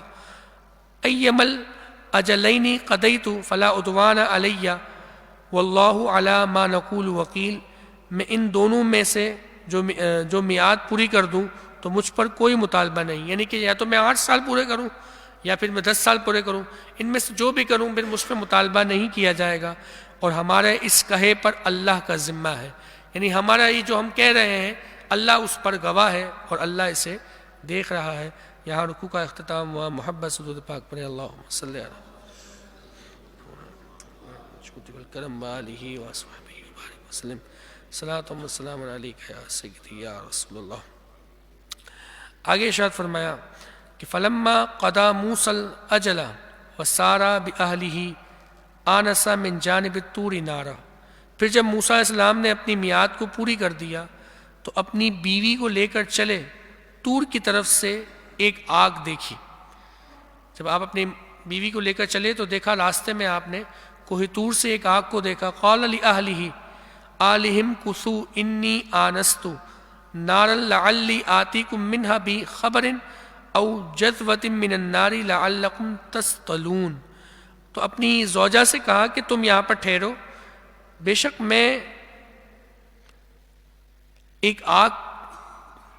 تم مجھے طور کی طرف سے ایک آگ کی طرف نظر پڑی ہے، شاید میں وہاں سے کوئی خبر لے آؤں یا تمہارے لیے کوئی آگ کی چنگاری لے آؤں کہ تاکہ تم اس سے خود کو تاپو۔ تو فرمایا کہ بے شک میں نے کوئی آگ دیکھی ہے تو میں تمہارے پاس اس سے کوئی خبر لے آؤں گا، یعنی اگر وہاں کوئی موجود ہوگا تو میں تمہیں بتاؤں گا کہ یہاں پر کوئی موجود ہے اور اس کے ہمیں مدد مل سکتی ہے، اور اگر کوئی موجود نہیں بھی ہوا تو کم سے کم اتنا ضرور ہوگا کہ اس آگ سے کچھ لے آؤں گا کہ جس سے تم اپنے آپ کو تاپ سکو گی۔ فلما اتاها نودی من شاطئ الواد الایمن فی البقعۃ المبارکۃ من الشجرۃ ای یا موسیٰ انی انا اللہ رب العالمین۔ پھر جب آگ کے پاس حاضر ہوا تو ندا کی گئی میدان کے داہنے کنارے سے برکت والے مقام میں پیڑ سے کہ اے موسیٰ بے شک میں ہی ہوں اللہ جو سارے جہاں کا پالنہار ہے۔ یعنی ایک درخت کی اوٹ سے آپ کو آواز دی گئی وَأَنْ أَلْقِي عَصَاكَ،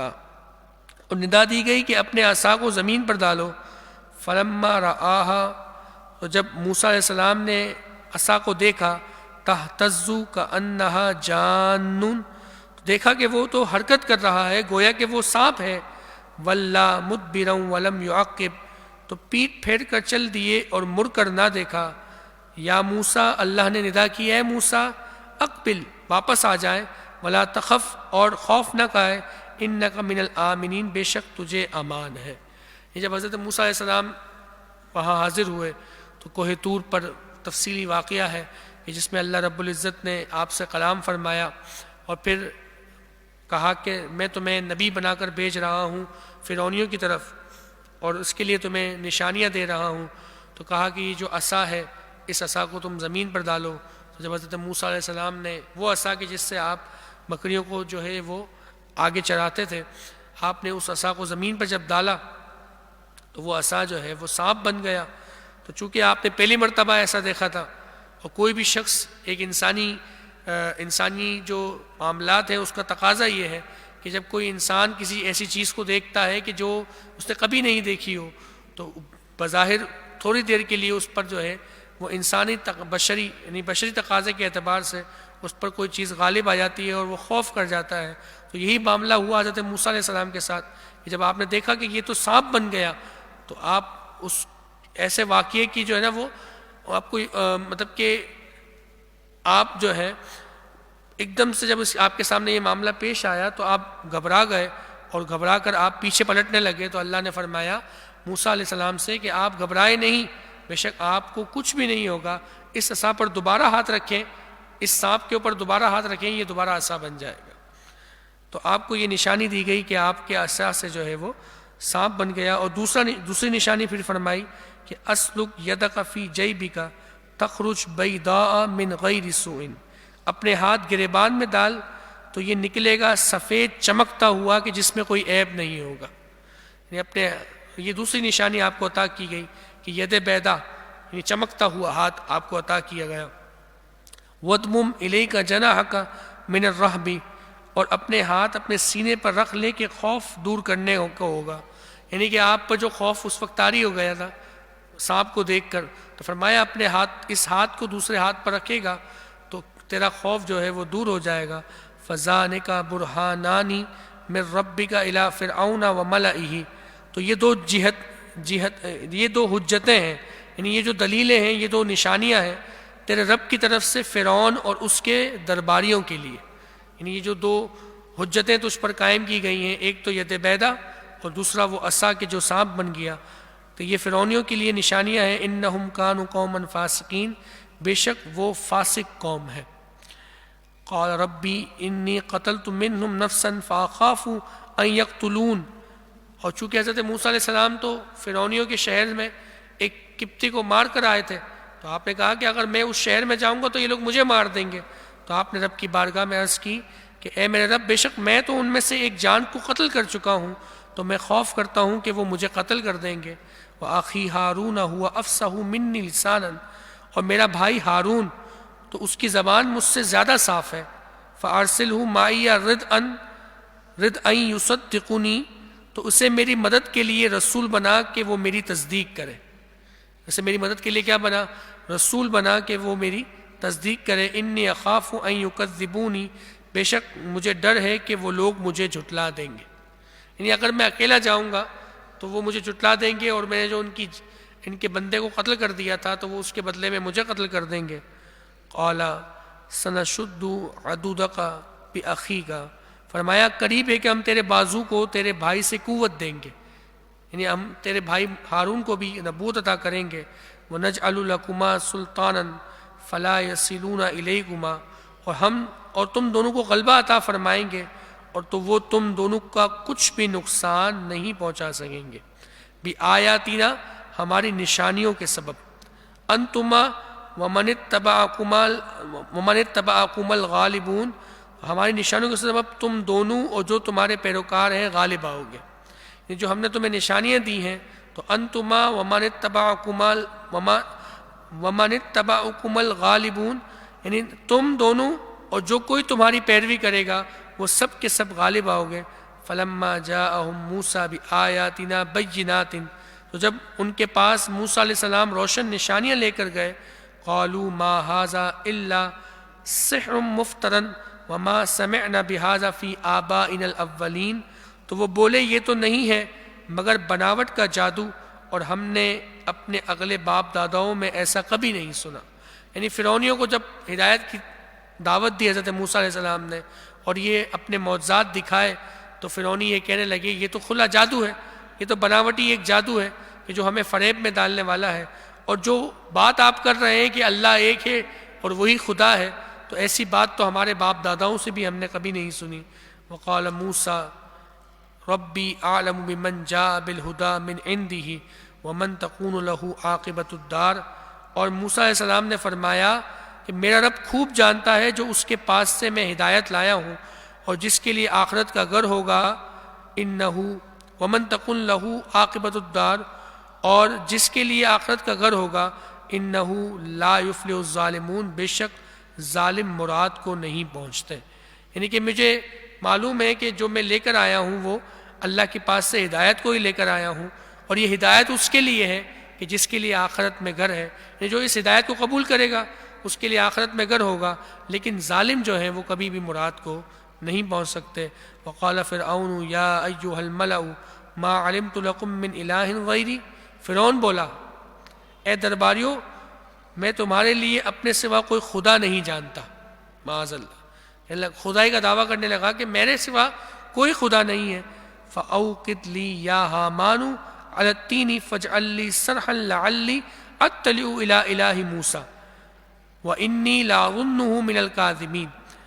تو کہا کہ اے حامان میرے لیے گارا پکا کر ایک محل بنا، یعنی ایک گارا بنا،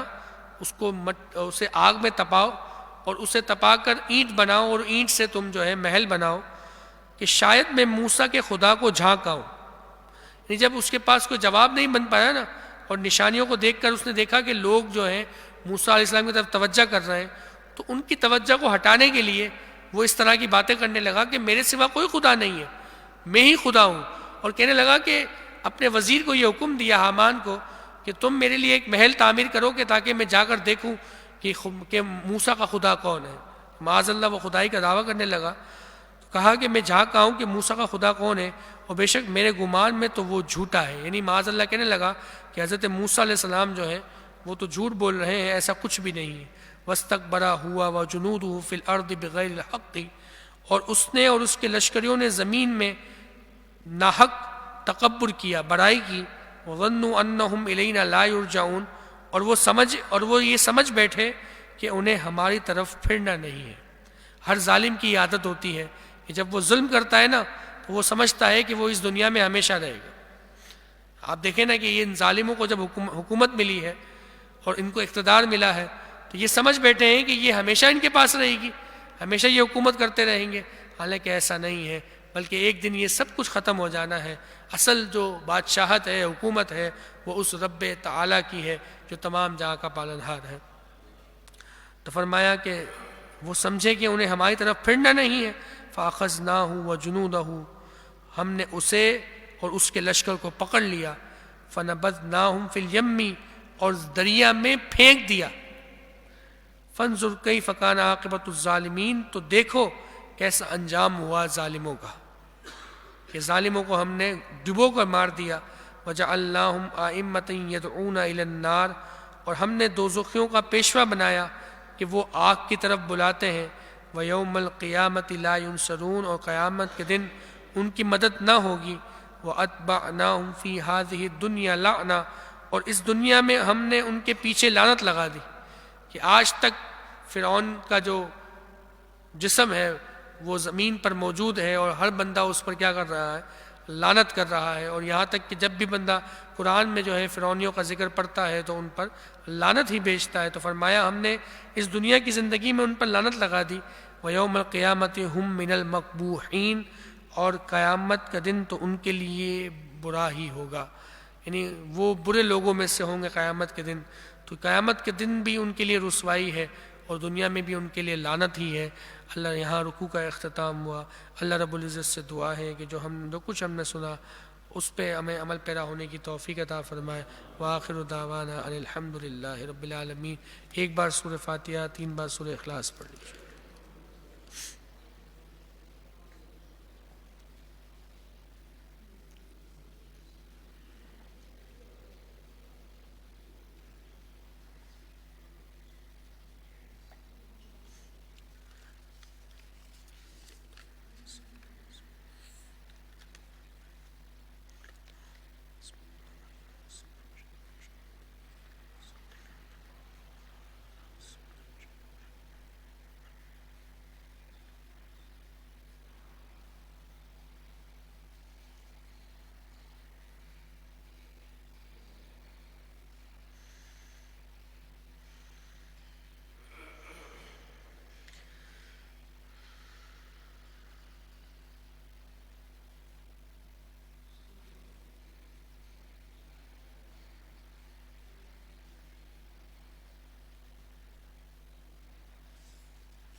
الحمدللہ الحمدللہ رب العالمین، الصلاۃ والسلام علی سید الانبیاء والمرسلین۔ اللہم انت السلام ومنک السلام والیک یرجع السلام، تبارکت ربنا وتعالیک یا ذا الجلال والاکرام۔ اللہم رب اغفر وارحمہما کما ربیانی صغیرا۔ اللہم انی اسألک باسمک العظم ورضوانک الاکبر، یا واجد یا ماجد لا تزل عنا نعمة انعمتها علینا۔ اللہم ارنا الحق الحق وارزقنا اتباعہ، اللہم ارنا الباطل باطلا وارزقنا اجتنابہ، اللہم ارنا حقائق الاشیاء کما ہی۔ اللہم ربنا آتنا فی الدنیا حسنۃ وفی الآخرۃ حسنۃ وقنا عذاب النار، وقنا عذاب القبر، وقنا عذاب الحشر، وقنا حساب الميزان۔ مولا کریم، جو کچھ پڑھا گیا اسے اپنی پاک بارگاہ میں قبول و منظور فرما۔ مولا اس کا ثواب اپنے شائن شان عطا فرما، اس کا ثواب عقید و جہاں جناب محمد مصطفیٰ صلی اللہ علیہ وسلم کی بارگاہ میں ہدیتاً تحفتاً نذراتاً پیش کرتے ہیں، قبول و منظور فرما۔ آپ کے وسیلے جلیلہ سے تمام انبیاء کرام، تمام صحابہ کرام، تمام صحابیات کو فراشد الامات مبینہ شرح مبشرہ حضور نبی کریم صلی اللہ علیہ وسلم کے والدین کریمین طیبین طاہرین، تمام شہداء بدر و احد و حنین و کربلا، بالخصوص سید الشہداء سیدنا حمزہ، تمام تابعین، تابعات، تبع تابعین، تبع تابعات، ائمہ کرام، ائمہ بالعبادت اطہار، ائمہ مجتہدین، تمام مفسرین، محدثین، معلمین، اولیاء بزرگان مشائخ، بالخصوص حضور غوث اعظم کے والدین و تیری طرح سے ہماری لاج رکھنے والے، ہمیں ٹھوکروں سے بچانے والے حضور سیدنا غوث اعظم شیخ عبد القادر جیلانی کو پیش کرتے ہیں، قبول و منظور فرما۔ صدقہ حضور غوث اعظم کا قادریوں میں زندہ رکھ، قادریوں میں موت دے اور قادریوں کے ساتھ حشر فرما۔ حضور غوث اعظم کے صدقے سے اس کا ثواب تمام اولیاء کرام، خواجہ خواجوان، خواجہ غریب نواز عطا خان بشیر ہجویری، بابا فرید گنج، شیخ عبداللہ، شیخ غازی عبداللہ شاہ صاحب نوشہ، بابا بخش، بابا خود بینام، شیخ بخاری، اور جتنے بھی علماء شرکن کربن شمال جنوباً جہاں کے انفم، خصوص سید الشہداء سید جہاں غیر فرمایا سب کو پیش کرتے ہیں قبول و منظور فرما۔ اعلیٰ حضرت اعلیٰ خلفاء علیہ صاحبزادے ساتذہ خلفاء محدثان پاکستان علامہ شاہ احمد نعیم صدیق قاری مصلح الدین علامہ علامہ سید شاہ الحق قادری مفتی اختر رضا خان صاحب امیر المجاہدین حضرت علامہ خادم حسین نظوی غازی ملت غازی ممتاز حسین قادری شہید غازی عبدالقیوم شہید غازی المدین شہید اور جتنے بھی غازی اسلام ہیں، شہداء اسلام ہیں، شہداء ختم نبوت، شہداء ناموس رسالت، شہداء نشتر پاک، شہداء فیض آباد، سب کو پیش کرتے ہیں قبول و منظور فرما۔ مولا بالخصوص آج جن کے آراس منائے جا رہے ہیں حضرت علامہ امام جلال الدین سیوطی علیہ رحمہ، حضرت سید عبدالقادر چشتی بادشاہ علیہ رحمہ کو پیش کرتے ہیں قبول و منظور فرما۔ مولا تجھ سے دعا مانگتے ہیں صدقہ مومن مجاہدین کہ ہماری نسلوں میں بھی کبھی کوئی گستاخ رسول پیدا نہ ہو۔ مولا جو بھی پیدا ہو تیرے نبی سے پیار کرنے والے پیدا ہوں، تیرے نبی سے وفا کرنے والے پیدا ہوں۔ مولا ہمیں بھی مرتے دم تک حضور کی ناموس پر مارنا اور مرنا نصیب فرما، حضور کی ناموس پر اپنا سب کچھ قربان کرنے کی توفیق عطا فرما۔ مولا جو کچھ پڑھا گیا اس کے ساتھ تمام مؤمنین مؤمنات مسلمین مسلمات مولا جن کے لیے دعاؤں کا کہا گیا، الحاج شوکت مرحوم صاحب، مولا ان تمام کو، اور میرا جتنے بھی حاضرین ہیں ان کے گھر والوں میں سے، دوست احباب میں سے، سوشل میڈیا پہ جو ہمیں سن رہے ہیں ان کے گھر والوں میں سے، دوست احباب میں سے، جو کوئی دنیا سے اس وقت سب کو پیش کرتے ہیں قبول و منظور فرما۔ مولا جتنے یہاں حاضر ہیں جو سوشل میڈیا پہ سن رہے ہیں سب کی پریشانیوں کو دور فرما۔ مولا کوئی مقروض ہے تو بارکت سے نجات عطا فرما۔ مولا بے اولاد ہے تو نیک صالح اولاد عطا فرما، اولاد والے ہیں تو اولاد کی خوشیاں دیکھنا نصیب فرما، جو بہنیں گھر میں بے رشتہ ہیں ان کے لیے غیب سے اچھے رشتے عطا فرما۔ مولا تجھ سے دعا مانگتے ہیں جو بیمار ہیں انہیں نبی کریم صلی اللہ علیہ وسلم کے لعاب دان اقدس کے صدقے مکمل صحت یابی عطا فرما۔ مولا جن کے والدین بیمار ہیں مولا بالخصوص میرے والدین کو مولا دراز عمر بالخیر عطا فرما، اور جن کے والدین حیات ہیں تمام والدین کو دراز عمر بالخیر عطا فرما۔ مولا جن کے والدین اس دنیا سے رخصت ہو گئے ان کی بخشش و مغفرت فرما۔ مولا تجھ سے دعا مانگتے ہیں مولا جن کی صحت یابی کے لیے کہا گیا سیدہ عظمیٰ اور محمد علی، مولا ان اور جتنے بھی بیمار ہیں مولا تمام کو شفا عطا فرما۔ مولا تحریک لبیک پاکستان کو دن دگنی رات چگنی ترقی عطا فرما، اسے اندرونی بیرونی سازشوں سے محفوظ فرما، اس کے ساتھ تعاون کرنے والے، اس کی خدمت کرنے والے، اس کے جتنے بھی مولا اس کے ساتھ مولا جڑے ہوئے لوگ ہیں ان تمام کو حاسدین کے حسد سے محفوظ فرما، ظالموں کے ظلم سے محفوظ فرما۔ مولا ظالموں کو نیست و نابود فرما۔ مولا ملک کے دشمنوں کو، اسلام کے دشمنوں کو مولا کیفر کردار تک پہنچا۔ مولا اس ملک میں نظام مصطفیٰ قائم فرما، اس ملک میں رہنے والوں کو مولا امن و سکون و چین عطا فرما۔ مولا یہ مہنگائی کا جو سیلاب ہمارے اوپر امد آیا ہے مولا اس سے ہمیں نجات عطا فرما۔ مولا ہر خیر مقدر فرما، ہر شر سے نجات عطا فرما۔ مولا حرمین طیبین کی بار بار حاضری عطا فرما، رمضان مدینہ عطا فرما، حج مبرور و مقبول کی سعادت عطا فرما۔ ببرکت ان اللہ و ملائکتہ یصلون علی النبی یا ایھا الذین آمنوا صلوا علیہ وسلموا تسلیما۔ اللہم صلی علی سیدنا نبینا مولانا محمد معدن الجود والکرم وآلہ وصحبہ وبارک وسلم۔ صلاۃ و سلام علیک یا سیدی یا رسول اللہ، فاللہ خیر حافظا وہو ارحم الراحمین، بحق لا الہ الا اللہ محمد۔